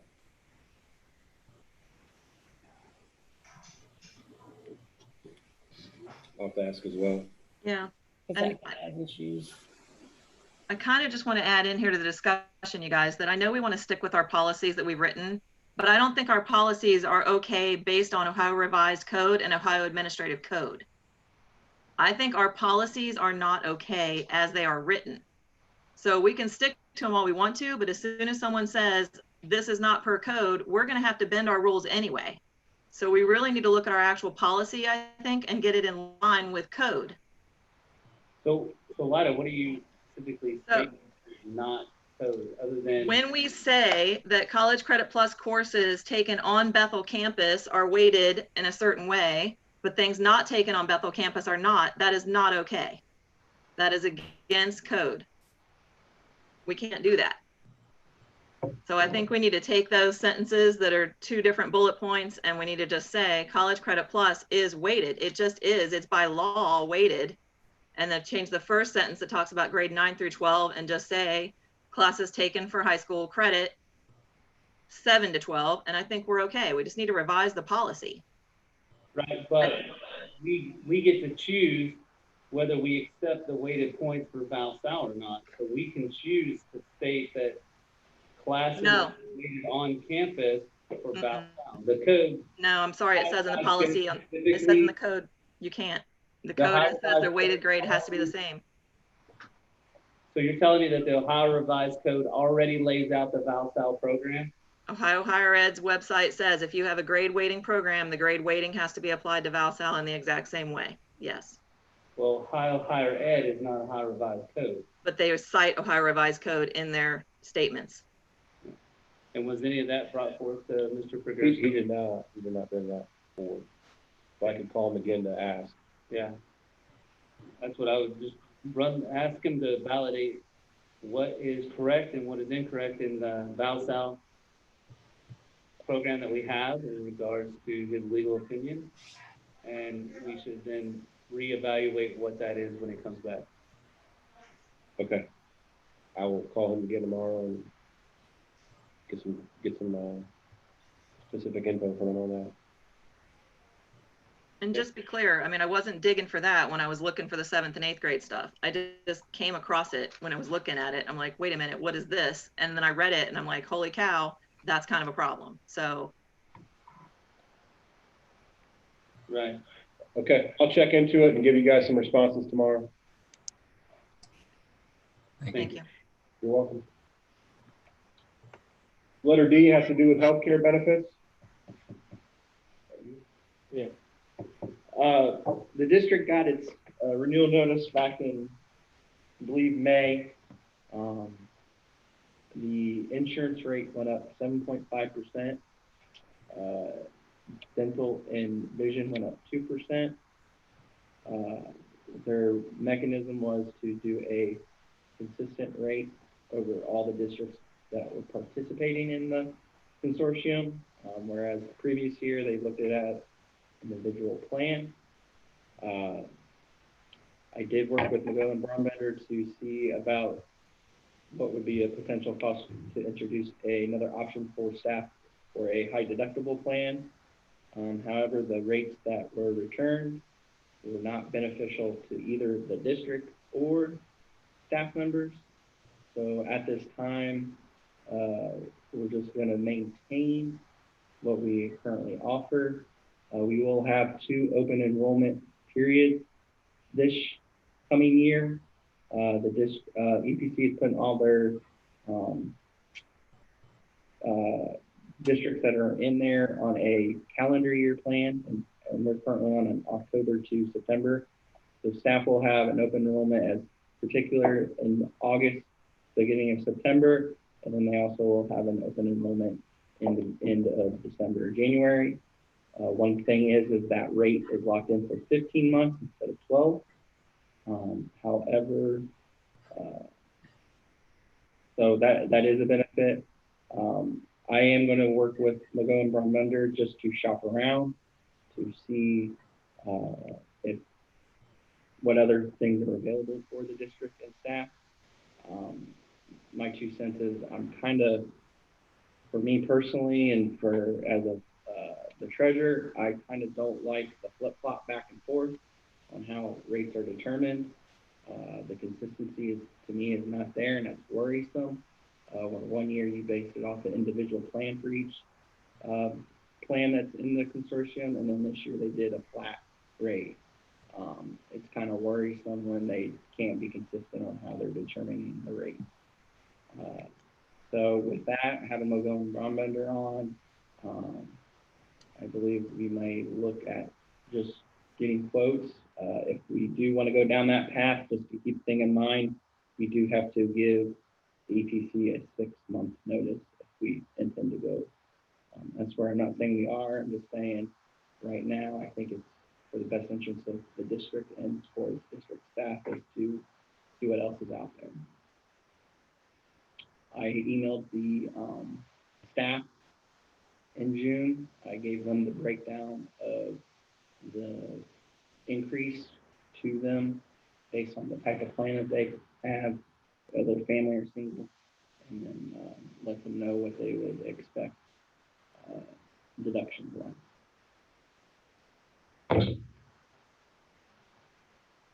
So one of the questions is, as you were giving us that information with the percent increases, was what is that cost increase for the teachers and staff based on the percentage of the increase? I don't have it right in front of me. Or an idea of, I believe for single, it ranged, depending on when you're hired, because we have the 2 rates, I think it was $12 more a month and $9 more a month for single, depending on your hire. Family, I believe, was like $33 more a month.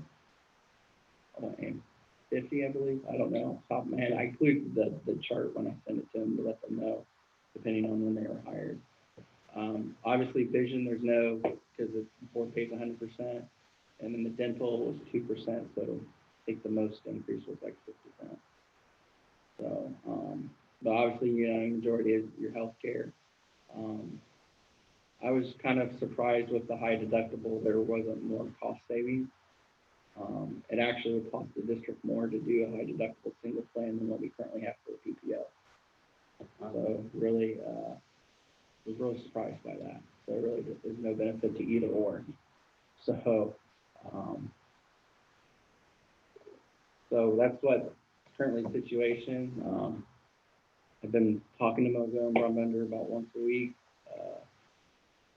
They did introduce 3 other ones where you could offer a different PPO, but really, there's no benefit for that right now. I don't see staff members wanting to go to a higher deductible if it's only a couple dollars savings. So plan right now is just to talk with them, but I think we're gonna most likely go shop and see what else is out there, and see if there's anything that maybe would be better for not just the district but for staff. I've let the staff know what Mago and Brobender's support team. I sent them a flyer letting them know the services that are available to them with claims, explanation of benefits, and stuff like that. But we have people on standby if you have any issues with any circumstances, they will assist you. right. Okay, yeah, so we're looking at available other resources to provide those services. So we'd be looking at that between now and the end of December, and then make the decision whether we wanted to put them on notice at 6 months. So that the next school year, but the fiscal year, we would. I mean, the good thing is we're locked in for 15 months. Okay. From October to December of 2021. So we have an extra 3, in essence, an extra 3 months. Okay. And lock at that rate. So that's one of the good things. So This gives us 3 more months of not having an increase. right. Right. Yeah, I think that's good as well. especially since there's a large portion of the teachers that aren't receiving any raises or actually taking pay cuts to be staying on as teachers. So noted that we appreciate that. Yeah. So, I really think we need to look at a high deductible as another option with current PPO, because some of the, staff members, that would be more beneficial to them than the current PPO. So I'm all about options. I've always said that. So that's the goal in mind, and if anything new comes up, I will translate. And I do appreciate all the staff members. We did a survey over the summer too, just to get feedback of the current plan, of how they would like information distribute. What do they feel, is great? What do they feel that they would like to see? We asked them, would they, one of the questions was, would you take another plan if it was more money in your paycheck, but you had to pay more at the doctor's office, and then vice versa? So I appreciate all the staff members that filled it out and also gave us comments. It helped us see what is good, what we need to work on, and what we need to look at. So.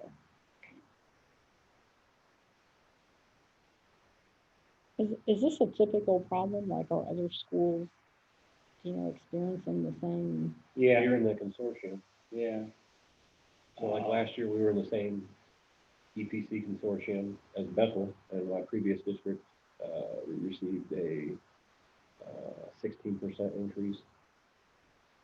And it varied. I mean, Are there other consortiums, or when you say you're in a yeah, shop? is you that have what like, go to, examples would be different- like Jefferson Health Plan, there's all kinds of different ones that are out there that offer, depending on which consortium you want to be a member of.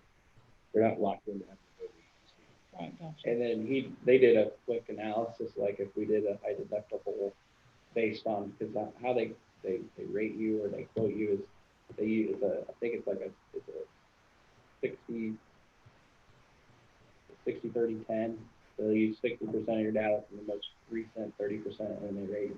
And the one that they just did November, I'm going to do a calculation, and it was actually more right now. But we're currently this year, we're only at 70%, 3% for loss ratio. So we're having a good plan year right now. So when we go to get quote, that will be 60% of the, when we're looking at it. So we can probably get a better rate.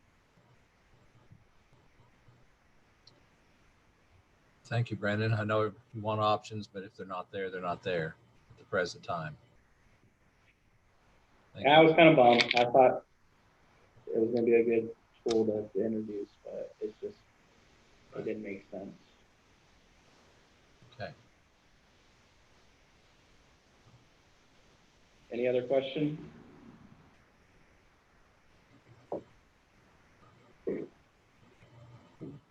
Okay.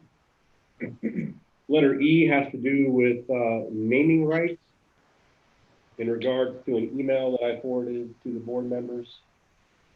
It was a couple weeks ago, a month ago, from a community member that inquired about potential naming rights of the existing high school building.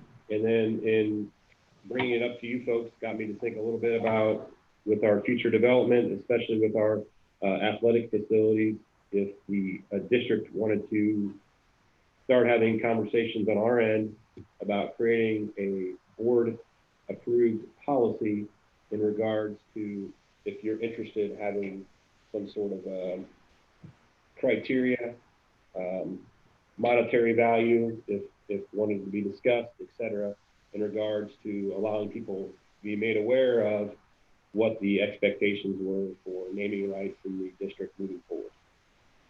Yeah, I fully believe with the growth and how we have many new facilities going into place, that we should have a naming, facility naming policy. So it's very clear, it's articulated out there, so that people understand what are the requirements if they so choose to feel that way. Does Neola currently have a policy for that? That's what I was wondering. I can ask. I mean, I do know in my previous district, we utilized Neola and we had a board policy, but I don't know if it was one that Neola created. More so the board created it and then Neola kind of put it in as guidelines in the policy. But I can reach out to Mr. Burkhart tomorrow, Norm, and see if Neola has that. They may have it. I'll be surprised. Not that I'd be surprised if they have it, but they may surprise me in what they do have in regards to that. And the other question I had is for everyone is, do we think it's best that we decide what that is, or should we have somewhat of a community forum to allow some of the community to give input on in that aspect? And then I say that uniquely because if I'm going to break this down in very small math terms. So if we agree that it's $100 to get the naming rights, but the community only agreed that it should be 50, and we come back with 100, then we're kind of in this unique conundrum of you asked us, but you just ignored us. So from that aspect. So, but I guess we're faced with that every time we go to the community. I mean, I don't have a set number value for what I think it is or should be. I know that we've seen some example policies from other schools and what they've done. And so I think it's a really big deal. We have to get it right. I think we need the policy. I mean, this is, lifelong events that could occur, naming rights for something forever is, 100 years, as long as the buildings are there, right?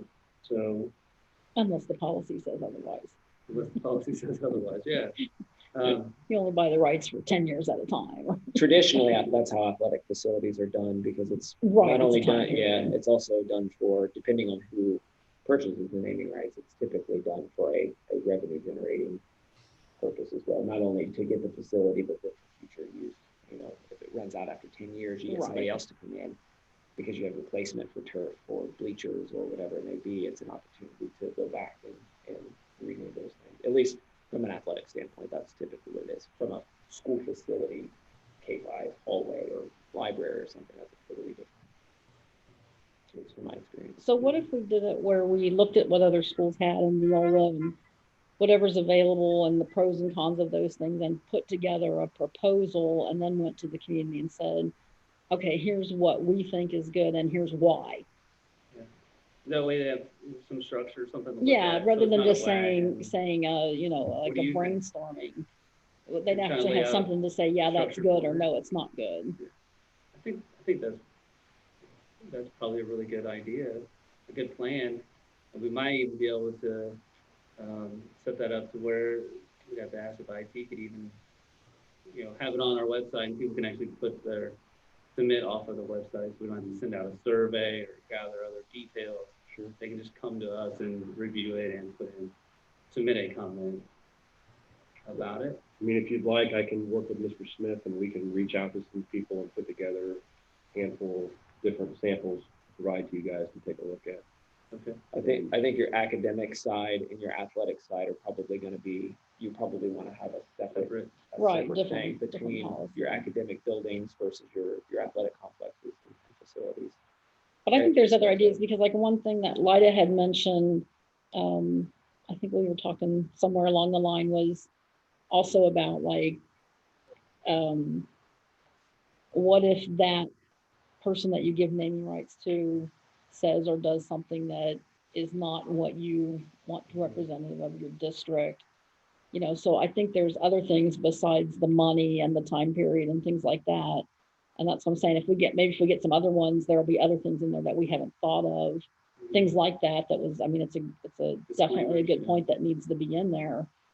I know like Hall of Fames have those disclaimers that if something were to happen, somebody that's been inducted to a Hall of Fame and it's not post Alice, whatever that word is, after they've died, they're still alive and they do something, you know, some felony of some sort, they can be removed from the Hall of Fame. We could potentially do something with naming rights as well. Right. But I'm just thinking, I was just using that as an example of Yeah. something that maybe other people have thought of that we haven't, you know, if we're doing something new from scratch, that it'd be good to see other ones and what they've thought of and maybe what experience they've already had, because we've never traditionally named things here.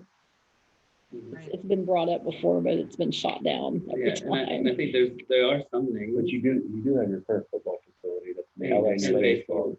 Well, Correct. we do, but, yeah, and I'm Those not, were named in honor of. right.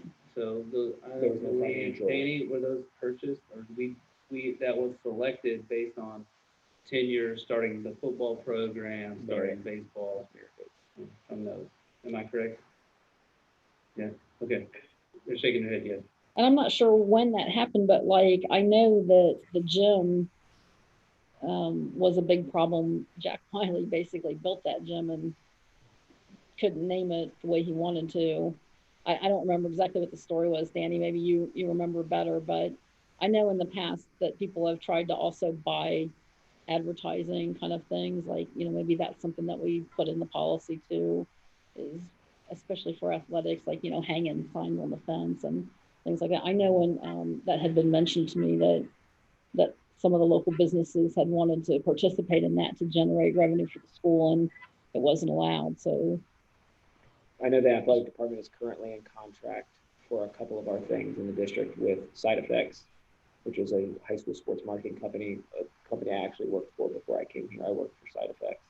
And we do have a contract with them that is through, I think, the 24 school year on something. I'd have to get the definite information, but you do run into things like that where if you have a company that's come in and put up a scoreboard and they own the advertising space around it, you're not allowed to put any other advertising up that competes with their stuff. They have exclusivity in the gymnasium and things of that nature that we would have to decide, do we want to continue using their services to reach out to the community, or do we want to do something like that on our own? I didn't even know we had them. So that's Yeah. interesting. And having a background in that and having some experience in doing facility projects with at least just no naming rights stuff, but experience with doing the advertisement, sponsorship advertising. Those are some things that we'd have to, I know the contracts in the office I've seen it, I just can't remember exactly what year it goes through. Those are the other things we have to worry about. And they are facility specific, so it would be just in the gymnasium or just at the football scoreboard or Right. something like that. Right. So I agree. I think we should research the policies. I'm not so, I don't know if most people in the community would have the knowledge to say, yeah, this is where the levels need to be. I think that's burdens on us to research other schools and then or have Justin and Brennan do the research and make recommendations to us. I mean, am I misunderstanding what you're saying, Jacob? No, that's exactly what Julie had said, was we would Okay. put the plan together, what we got in comparison with other schools, and put on the website for some community input. Okay. They agree with that, Okay. or they had some other ideology they wanted us to look at.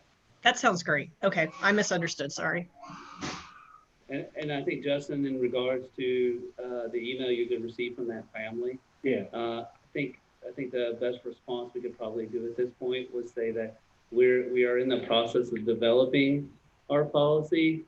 Once that has been established, I will email, we'll be in contact to see how that fits, if they're currently still interested at that point. Okay. I will respond to them tomorrow as well.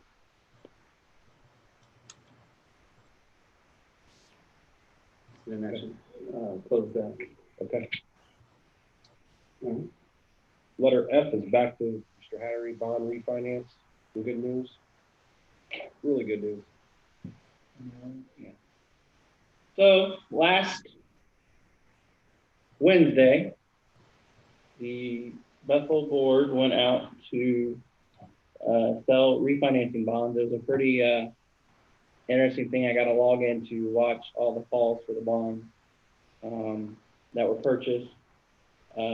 Basically, the district was able to refinance its current existing debt related to the 2014 high school building project. We lowered our interest rate from 4.03% to 2.97%. Cash flow savings, if you're looking at the new payment schedule compared to the old payment schedule, the district is going to be saving $3,010,523.49.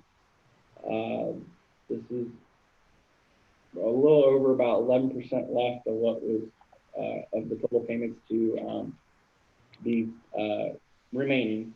The market was, when we were talking about this back in February, obviously that's when COVID decided to come, and so the markets went kapooey.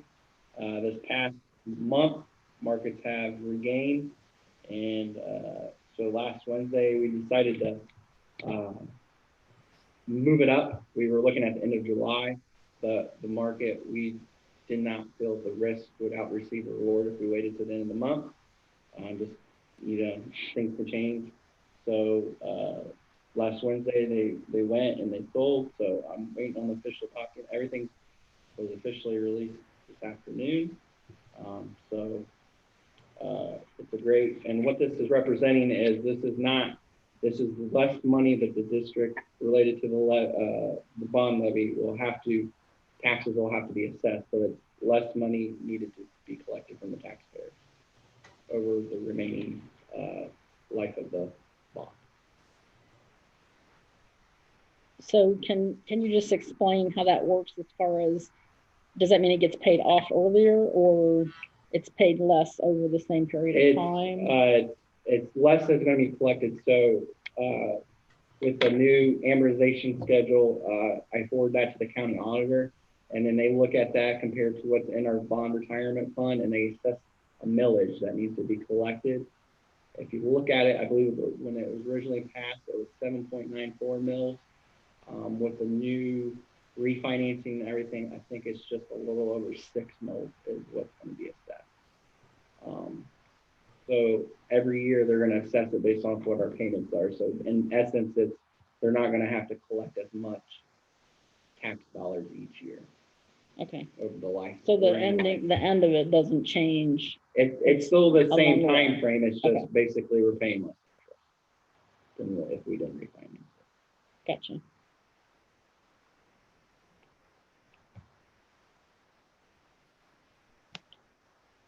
Absolutely outstanding, Brendan. Outstanding. Thank you for looking out for the taxpayers of the district, to include yourself, right? But it's amazing that we're able to, first I've heard of the ability of a school to turn around and say, thank you for doing our school building.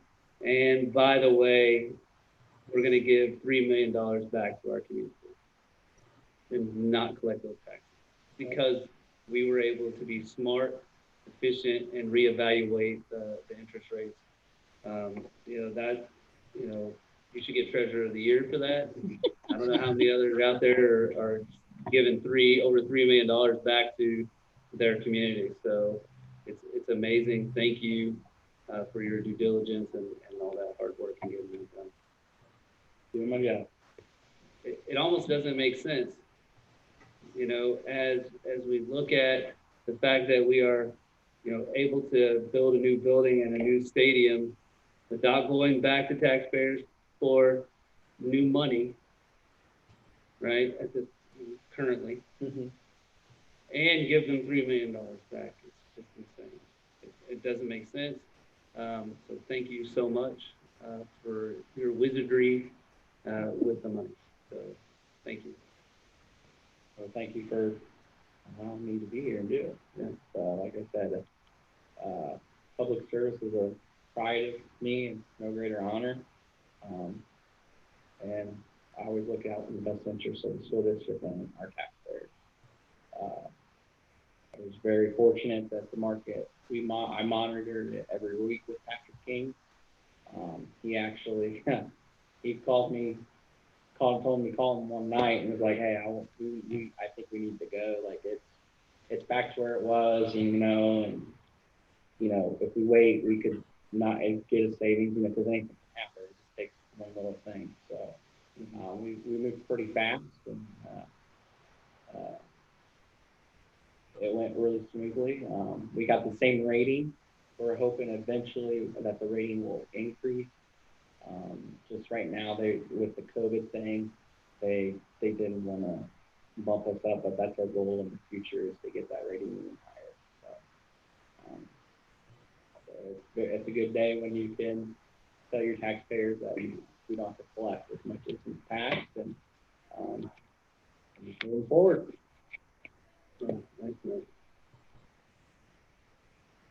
Yeah, thank you, Brennan. And then I just would ask that you and Holly work together and get a great press release out to the media on this, because this is huge. I mean, I know we've all complimented you, and especially Patrick, for the timing, and it's a big deal. I will work with her on that.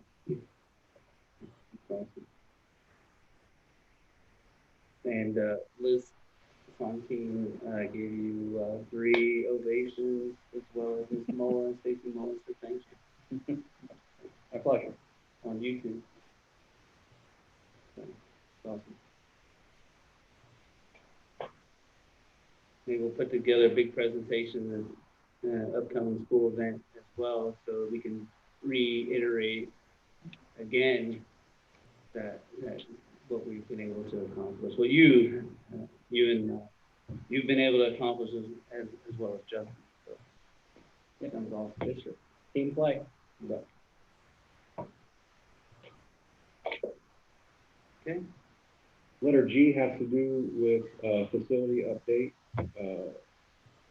I know Lori had added this to the agenda, so she may have some additional comments or comments from other members that want to ask some questions or have a few comments in regards to facilities. A couple of things on my end before we change gears towards you, just to kind of make you aware. Our contract with 11 Porter is rapidly approaching expiring for the development of the master facilities plan. Once that plan is submitted, essentially their services terminate for that potential portion of the project. So the school board and the facilities committee will need to take into consideration who they want to employ or look at for the design portion of not only the athletic facilities, but also the school building. You have options. You can continue with 11 Porter, or you could essentially go back through the entire process that you went through before with architectural submission, do an RFQ, request for qualifications, have firms submit proposals, and then do an interview process and a selection. So that's completely up to the committee and the board, what direction you want to go in. Another thing that you'll want to think about as well would be an RFQ, which is a request for qualification, in regards to what I would recommend would be having a construction manager at risk. So who is actually going to do the construction process? I would recommend that we have an RFQ in place ASAP for those projects, so that we can start collecting applications, for lack of a better term, and then go through that interview process, et cetera, so that we have somebody kind of lined up, because as you are well aware, those construction companies get booked up far in advance for these types of projects. And we want to make sure that we have the best companies that fit the needs of our district available to do what we're going to be doing here in the near future. So would the design, the engineer that would be doing the design, would they post the RFQ process for the construction company, or would that be something separate that the school would do? You would have your architect involved. You could also ask for the OFCC to be involved as well, to be an outside party that goes through the process and has a criteria grading, and they can give you a recommendation, behind executive session, and then obviously you decide if you want to accept that or if you want to go in a different direction. I mean, if you're looking at people who deal with these companies on a daily basis that really don't have any skin in the game, as far as OFCC not being tied to any construction firms, Right. but they deal with them all the time. I think that would, they would. So they can kind of give you some ins and outs of what they do well and what's been some struggles in other districts that you may not hear. I think that would be great to leverage on as well. And I think in regards to the architectural firm, right, to do the design of the new, the K5 and the stadium, you know, I think because it's the next step and it's big, that it's going to have long-lasting impacts, that I think that we should have another opportunity to go through that whole process to put out an RFQ and decide again who is the architectural company, instead of just rolling with what we've had so far. Not to say that Leading Porter has done a bad job or is not doing the right job, but I think that bringing the community and teachers and staff into the process to allow them to help decide on the architect of design for those two processes, and we have a new athletic director as well to assist in those two pieces. I think that would be probably in the best interest of our community from that aspect, and makes it really transparent. And another option to consider, just throwing it out there, you could potentially, if you wanted to, you could potentially have a different construction manager for your school versus your athletic stadium. Because sometimes companies specialize maybe in just athletic facilities only, and that's what they do, rather than they may focus on K-12 buildings. So that's something to take into consideration as well. So you could potentially have two different RFQs for the K-5 building, and then an RFQ for the athletic stadium. Just an option to throw out there as well. Justin, is it typical for boards to go through the facility plan and then re-interview architects again? I don't recall anyone locally doing that. I don't get why we would do that. We've already been through this. I'm bringing it up to you guys to have discussions. So, I mean, I've seen it done both ways. I was just throwing it out there that way. We've looked at all options prior to picking who's going to be the primary designer of record of the new school building and or the athletic stadium. I think master plan is one piece, and the key, now that we're there, the next key element though is the design of the facility from that aspect, and giving everyone an opportunity to evaluate the architectural firms based on that component versus master plan component. So we did only ask them about developing a master plan in the original RFQ versus looking at how are they able to architecturally design the appropriate space in the facility for our students and staff. And so I just thought that it's going to be a significant dollar amount, and trying to show transparency that we've picked the best person for that next round and go from there. That's kind of the view that I had on it. Nothing against, and Leading Porter could win that as well, and we'll just keep rolling. It could be somebody else based on what we hear and see in those capabilities. That was my 2 cents. And in theory, Jacob, I would agree with you, but in practice, I think we're going to spend a lot of time doing what we've already done. It seems like we're doing the same thing over again with this suggestion. To me, it does. And we're already putting things off until October to get the best percentages. And already with that, we had to move things up till the next year. 23, is that correct? We had to move it up to the next fall, and this just puts more time onto that. But I think too is we could already have that decision made possibly by October when we submit, so we could just roll right into whoever we decided. We can start that process right now and already know who is the next person taking on phase 2 of the design process. And then it would just roll in after October when it's approved. we do have a significant amount of time between now and October to quickly have 2 briefings or 1 briefing, depending on the number of people that actually apply, and then go from there. I think our time would be better spent looking for construction managers. I mean, that's where we're going to get the cost savings, in my opinion.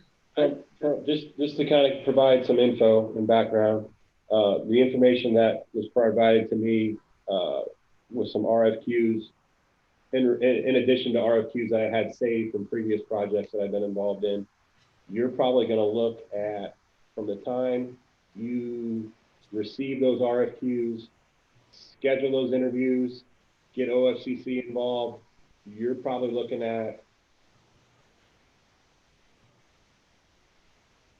for construction manager at risk, you're probably looking at about a 4 to 6 month process from start to selection of construction manager at risk. What's the timing on that as far as, so we're going to finish this master facility plan, but we don't have a design. So how does the construction? You won't have a design. Your design takes place after your master facility Exactly. project. So that's what I'm asking is, how do you hire a construction company without a design? You have to do the design first. You would need to hire them first, because if you wait until after your design process is going to take, it's going to take 9 months. Right. So how do And they? then you're going to have your design done and they're booked, and then you're not going to have anybody do the project. So You got to they get just, them lined up. so you just tell them this is what we're going to build, a K through 5. It's going to be this many students, Mhm. and it could be 1 story, it could be 2. And Yeah, your construction manager at risk, you're going to do your background checks and get OFCC involved as far as the projects they've done. Your big thing is the selection of the company that's going to actually do the design of what your building is going to look like. That's where is it going to be a modern design? Is it going to be, okay, gotcha. And we got a lot of information already, right, of what the community was looking for. the construction Right. manager at risk will essentially build whatever is put in front of them. You Okay, know, that's what I was asking. yeah. Is how do we know that they'd be capable of building what we put in front of them? through that process of, having a wide Based variety on of experience. experiences Okay. and what kind of buildings they build, and you would actually go do site visits and tours of what they've constructed and speak with those people and say, okay, you've been in the building for 2 years. Right. What are the issues you're experiencing? Okay, gotcha. That kind of stuff. But also, the other question I had was, based on the amount of money that is, we're more than likely going to exceed the dollar amount that we can just pick versus the state requirement to put out for bids anyway. Is that correct? It's going to be more than. There's no dollar amount when you're doing that. There's dollar amounts related to competitive bidding to build out the project, but to select like your design and your construction, that's more of an RFQ, so it's another revised code. So you're looking for qualification. Correct. Okay. You got to have this amount of experience. You need to provide this many references. It's not really like the master facilities design where you said it's $40,000 or less. You don't have that in an RFQ for the architect, or at least the ones I've dealt with. So we're going to do an RFQ either way. Yeah, you absolutely have to. So we have to do that. So that's what I was saying, is if we already have to submit the requirements document out there, then we might as well do a review of who applies and then make a selection from You're that. going to have to do an RFQ for both projects. Yes. The architect and the construction manager at risk. You may have 3 RFQs. You may have one for the architect, you may have one for the school building, and you may have one for the stadium. Correct. Potentially. Yeah. If that's the direction you want to go in. Right. I mean, we're talking about a lot of money, and I'm just really not comfortable telling anyone, no matter how much I like and trust them, that, yeah, cool, you're just our guy and that's fine. I really need to see numbers from more than just one person before I can make a decision like that. This is too big of a deal to not look at alternatives than just one person. I'm just not okay with just one person. Okay, then tell me again what you think we're going to get differently this time than we've already seen. That's where I'm struggling. It's not that you're going to get different. It's, we have to do it no matter. We're kind of putting off topics. We have to do the RFQ no matter what. We don't decide. We have to do an RFQ. Yep. Okay. When you did the RFQ for master facility, it was just for master facility. It was nothing. It was not for nothing else. So we're going to have to do an RFQ already for the. Okay. Yeah. Okay, So that's where I was saying, we're already there. So Gotcha. now we'll interview as the people that submit to that Okay. RFQ and pick. You can go, like Justin said, you can go look at other ones that they've designed. Mhm. And we'll have the vans hopefully by then, and we can take a van and have a road trip. You coming? So, yeah, so, okay, I think that's the best way going forward, and as well, it'll give us an opportunity, since the facilities committee is back up and running as well, to also leverage their opinions, to help us as we walk through this. And utilize our community, members to help us and give us a good litmus test of what we're selecting and doing, and kind of in line. The facilities committee's been monitoring all the surveys that we've done up to this point. They're well versed on what the community has said so far on the design and layout of a building. And that'll help us drive us to, make the decision on and who's the designer of record. And I think as we talk with the architects, right, the designer of record company would be, do they also have expertise in athletics and stadiums and things of that nature, to determine whether we need to shrink that just to the building and look at somebody else for the stadium and athletics piece, right? I And think make those too, decisions at that can they, if it's not two, then can they handle both? point. Yeah. Because if we're trying to get the stadium done in a timely manner, right there, those two are gonna be going on concurrently. Right. And that's So, exactly what you- Love and Porter indicated. You're gonna have two projects, either one starting or Right. one wrapping up. So Right. you're gonna need somebody who can manage two things at once if you go with one. Or Right. you just wanna have somebody specialize in either or. And that's a district choice. Right. I wouldn't say there's a right or wrong to that. Some do both, some say, you focus in on this, and we're getting somebody whose expertise is this, and they're gonna focus on that. Yeah, I just wonder, in my mind, right, as we talk about this, we know it's big, lots of money, in regards to not taking away from what we can build or what we can add to a stadium, is taken away with, paying this percentage to this architectural firm, a percentage to this architectural firm, and this manager, and that takes away from our capability to get what we really need. Does that make sense?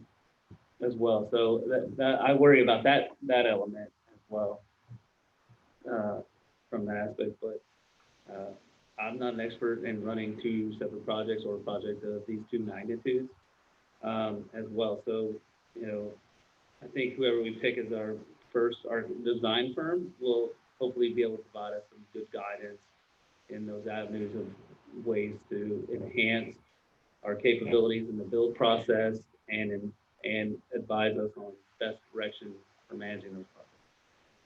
Based on their experience, hopefully they'll be able to give us some of that. Okay.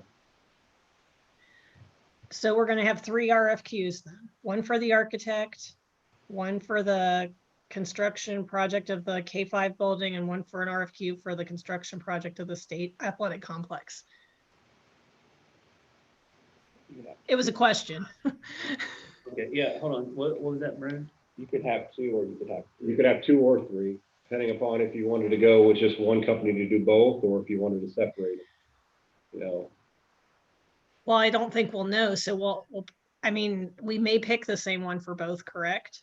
You could, but if you're gonna publicize them, if you want, here's what I'm trying to say, I guess. Okay, go ahead. If you're gonna publicize them, you can't publicize them as one and then say, well, you're doing one or the other. You know what I mean? So I guess my recommendation would be to do 3, and then you could Okay. pick the same one for 2 of them. Right, I was just clarifying, because if we advertise for 2, then we're stuck, Yeah. okay. I just wanted to make sure I understood before we left this. Just because you do 3 RFQs. Right. We necessarily have 3 different people. Okay. Or we'll pick all 3. Oh, yeah. We could decline the third, right? I mean, You absolutely could. so let me get this straight now. So we could be submitting an RFQ for a K-5 building, a designer of record, Correct. a designer of record for a stadium, You could. and a manager for the K-5 and a manager for the stadium. That would be 4,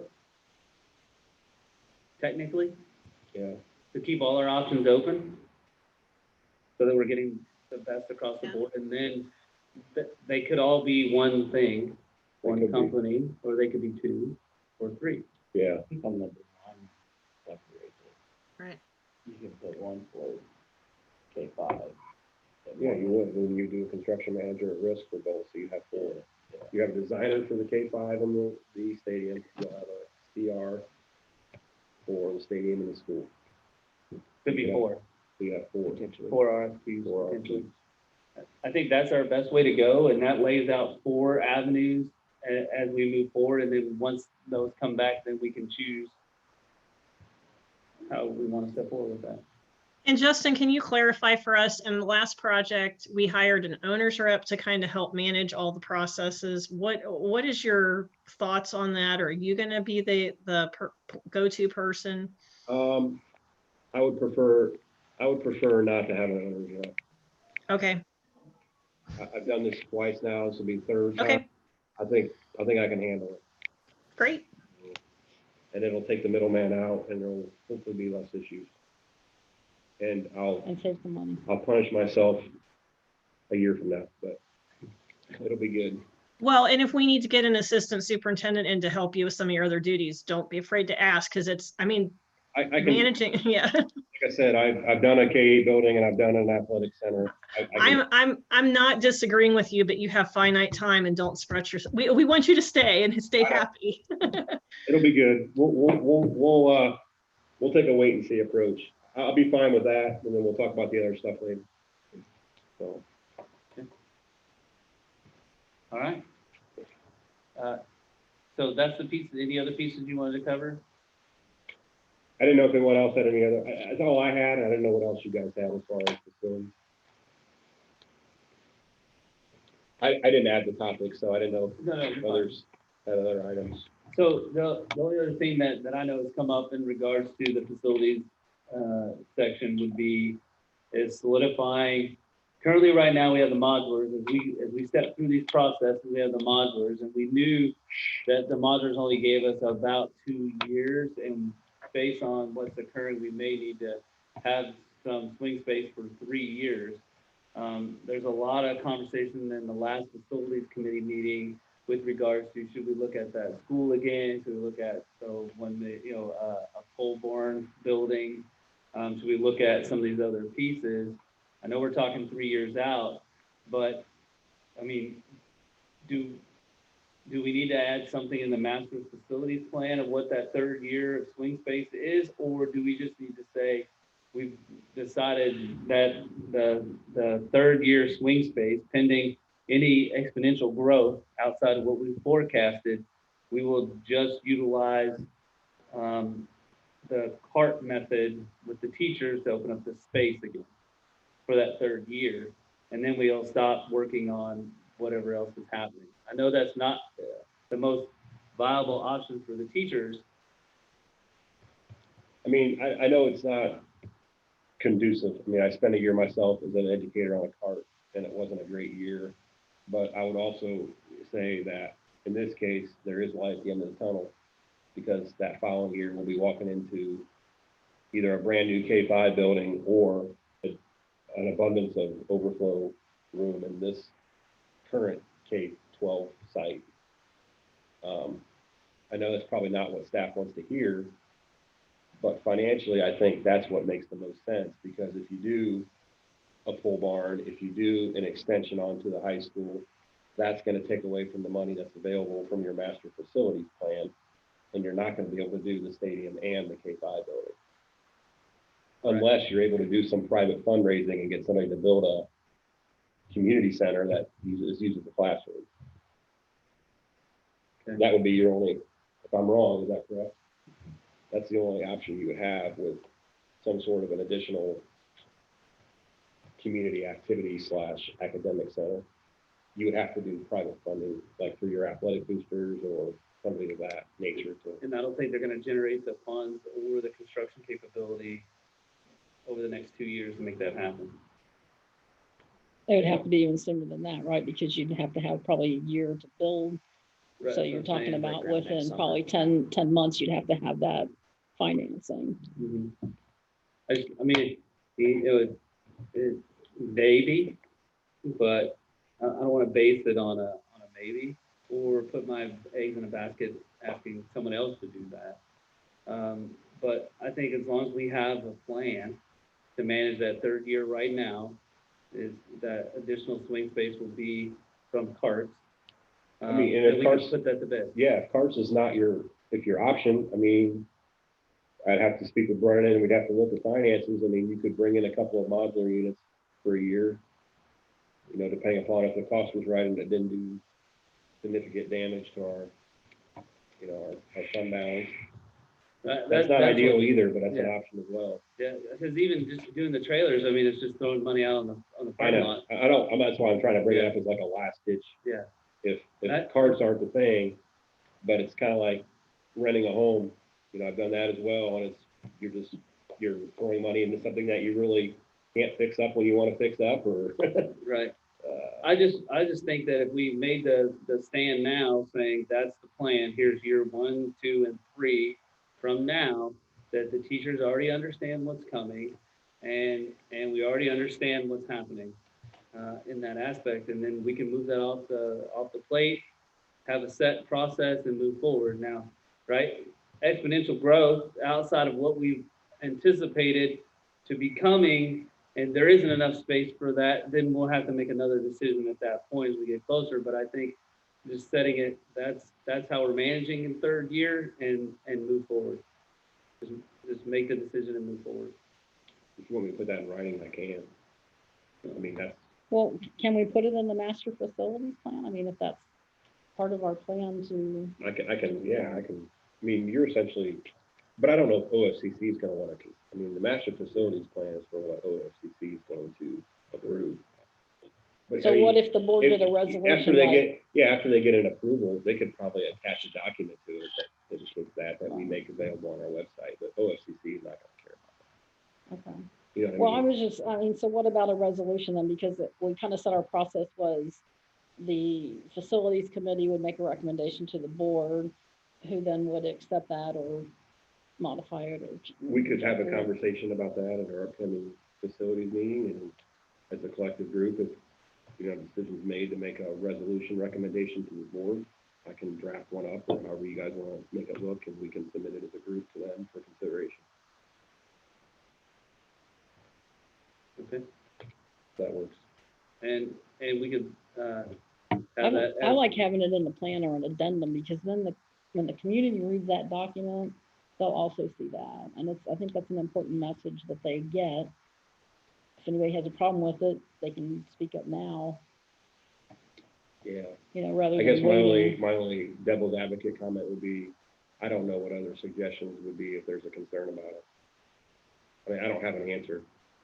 We don't have the finances, we don't have the space, we don't, I mean, we, I know it's kind of like I would compare it to the rollout of 2020-2021 school year. We could have the greatest plan in the world and someone's not gonna be happy about it. No, I But know, I don't have an but answer I'm just like saying it that. gives people time to get used to it rather Yeah. than, you know, kind of what we did with the trailers, you know, that still bothers me a little bit that we talked about it for probably close to 3 years and couldn't make a decision or didn't make a decision during that time, and then wound up with the modular unit.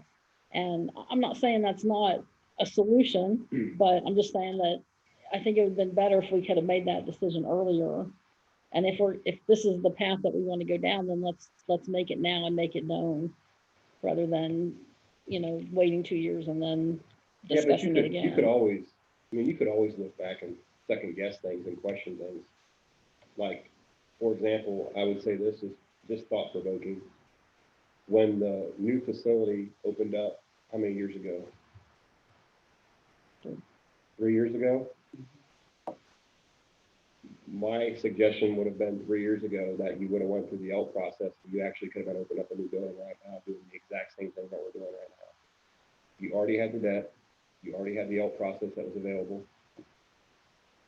And you could have been through design, construction, and probably opening up a new building next year, doing the exact same thing that we're doing right now. But Justin, we weren't at this match. I mean, I don't know how we could foresee that. We're not getting the match right Way now. worse. But we would have locked in. If we did the ELP process 3 years ago, we would have been locked in at, I don't know, what, That's for 50%? your CPAP. That's for 5 years from now. So, You've been locked in 3 years ago, but you Yeah. had to weigh the cost to what you're doing now. So, yeah, I mean, I would second what he's saying, like, we should have been in the help 3 years ago.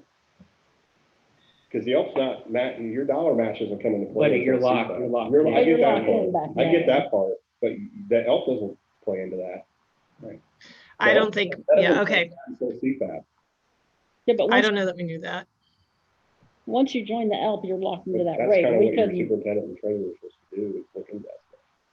He's right. And when you had this building and you know growth and seeing that, Doesn't matter. you first year, you gotta weigh your cost of waiting for what it is that you involve now. We should be opening a building this year. I don't That's why disagree we're- with you. So I do that's not what disagree with he's you at saying. all. Why he's trying to be devil advocate is we're in this situation because we, like you said, we waited. So when you're opening a new building and you know that you're still gonna keep growing, you're obviously gonna run out of space, you should have done ELP. You should have done ELP. Yes, we would not have had a great state match, but in the end, we wouldn't be 3 years behind. But Brennan, we couldn't go back to voters, okay? There was absolutely no way we could go back to voters, so we can. You would have been doing the tops that we're doing right now, and you've been able to do the amortization schedule to fit what the dollar amounts are coming in. There's no difference now than it would have been 3 years ago. Well, We can't change what happened 3 years right, ago. I agree with what you're saying. That's why I'm So, but saying, what we let's make the can decision on this change is now. the future. Okay, Yeah. we'll do a resolution, but, you know, people are not gonna be happy about it, and if they come to a board meeting and have concerns, I don't know what an answer is for them. Yeah. So, we'll do one. I don't have an answer. Right. I don't know why we would do a resolution for something that's 2 or 3 years away personally, but that's my opinion. We need to move on because we've got a lot of other stuff, guys. But what I was thinking though is we need to just set the pace, right? So everybody knows what's gonna happen in year 2, year 3, this is what's gonna occur as we go through this process. Now, obviously, this is subject to change as things Right. in our environment, but at least we can drive the facilities committee forward, not worrying about it.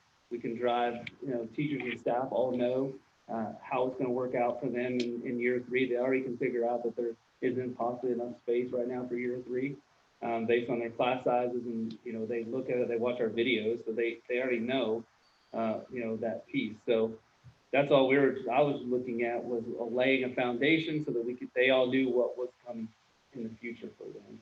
I think we just like to get through this fall and winter. I really do. I mean, we've got big issues ahead regardless. And but I've said my piece. This is another big issue as well. And I think closing that chapter, we can move forward. And I think we'll be good. And it doesn't have to be a resolution. I was just saying as an option because that's how the facilities committee was supposed to run. But I like the addendum to the master's facility plan. Then it's all in one place. When somebody in the public reads it, they get the message. Yeah, I just think if we do the resolution, it could go anywhere after that point. We have set the course for the 3 years as a board, and we Right. can move forward. So, all right. Any other pieces to facility updates?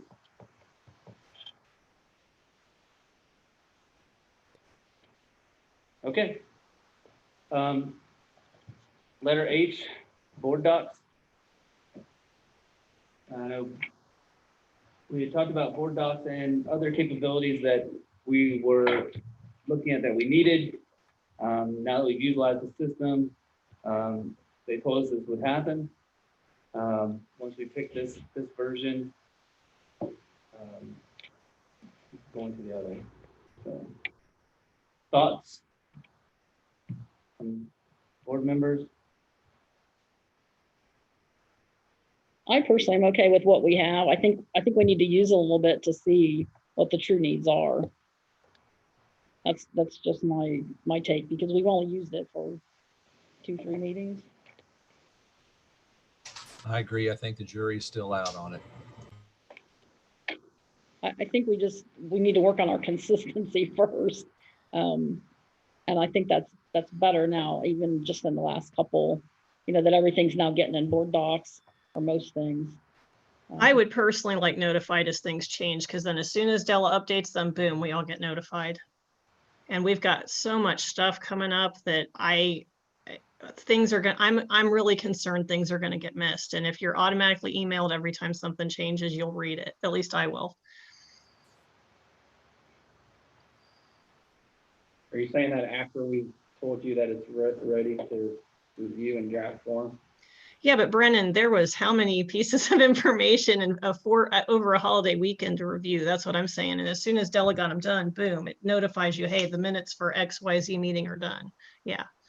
That's what we were discussing, was if we went to the next level, as soon as Bella or anyone loaded a document in there, they would auto notify everyone that something's been loaded.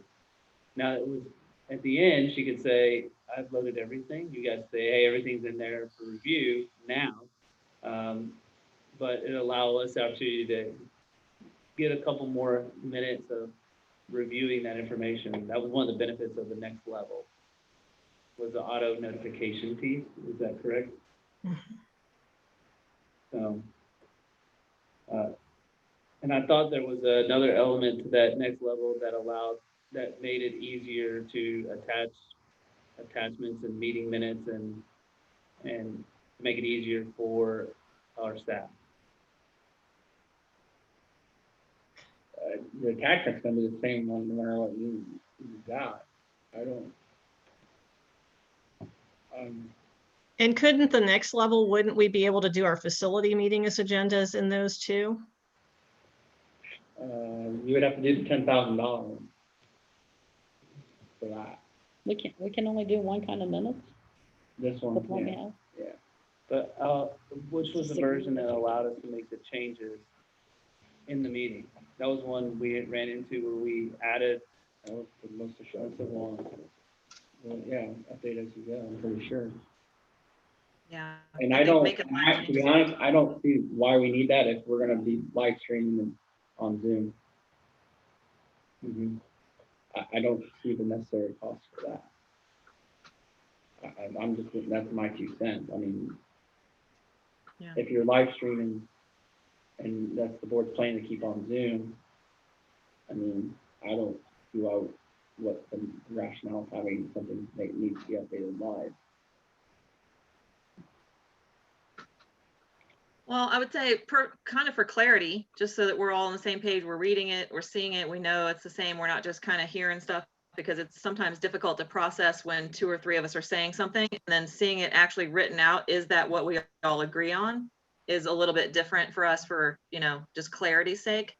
I've looked at when other districts use it. It is pretty handy. I know we've had some community feedback that it was difficult for them to find some of the information that they wanted on board docs as well. And I think that amped up version lets you link the video directly there on the page as well. They don't have to go to multiple sites to go to YouTube and then come back and forth like that. So it might be actually better for the community as well to be able to find everything they want in one warehouse location.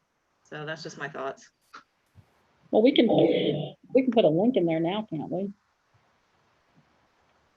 We I can mean, put a link to the video. Yeah, in the community. Yeah, at the top, yeah. What we're looking at, the current version we're utilizing is $2,700 annually, the LT. Yeah.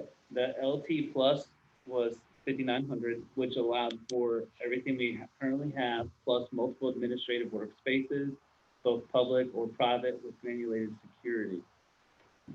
That was the second level. The third level was 10.6, which offered everything, but I thought the LT Plus was the one that also allowed for the notification pieces. I mean, if the board wants to send me what features that they think would be interested in obtaining that it's not currently, and I can email the board doc contact and say, hey, what style will get these done, and then I can let you guys know. But Okay. I was on the assumption that, for that live update on the highest one. Could Lida, could we email you all the pieces that we possibly want, and you could aggregate those and send it to Brennan? Okay. And then you can. Absolutely.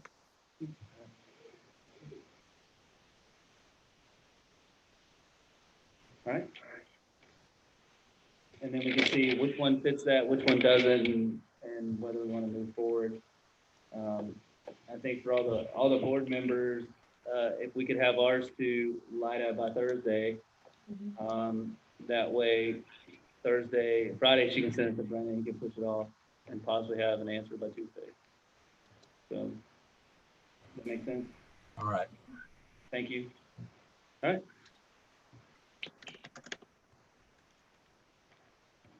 Hearing of the public.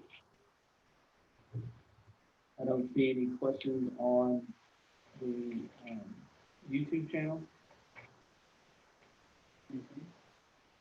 In the room.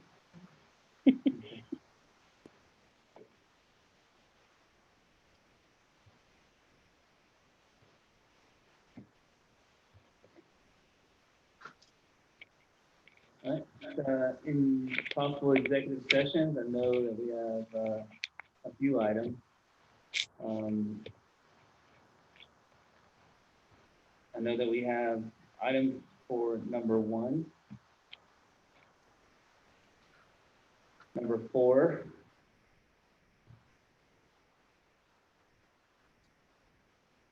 and Frank, scroll down. There you go. And do we have any other items to discuss other than that meet the criteria of 1 and 4?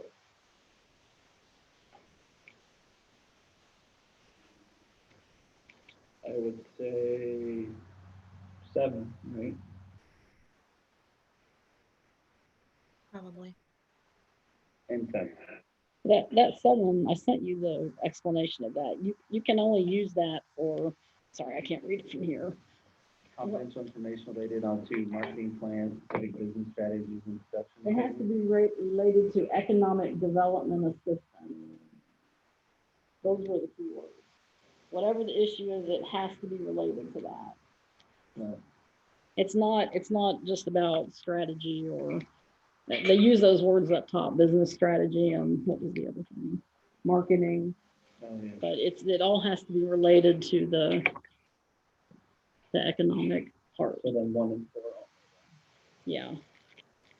7's a very weird category. I tried to use that once. That's the only reason I know. I can't remember what it was, Jacob, back when we Yeah. first. All right, so we need to go to executive session for items listed in number 1, as printed on our document, and also number 4 for the requirements for executive session. Any others? Good? Is there something else that needs to be addressed publicly then? No, I mean, the number 6,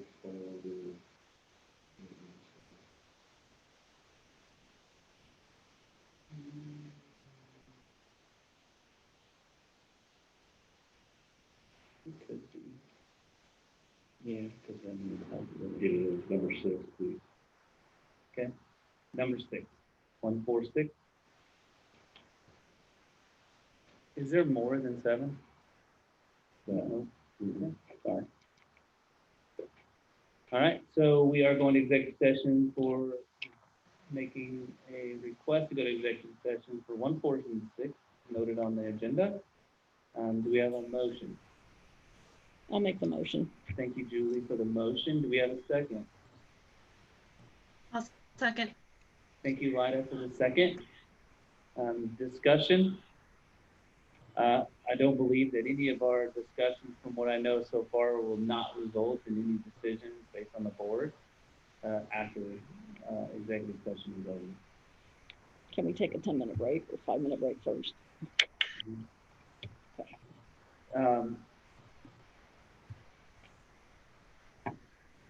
Brennan, can you call a roll?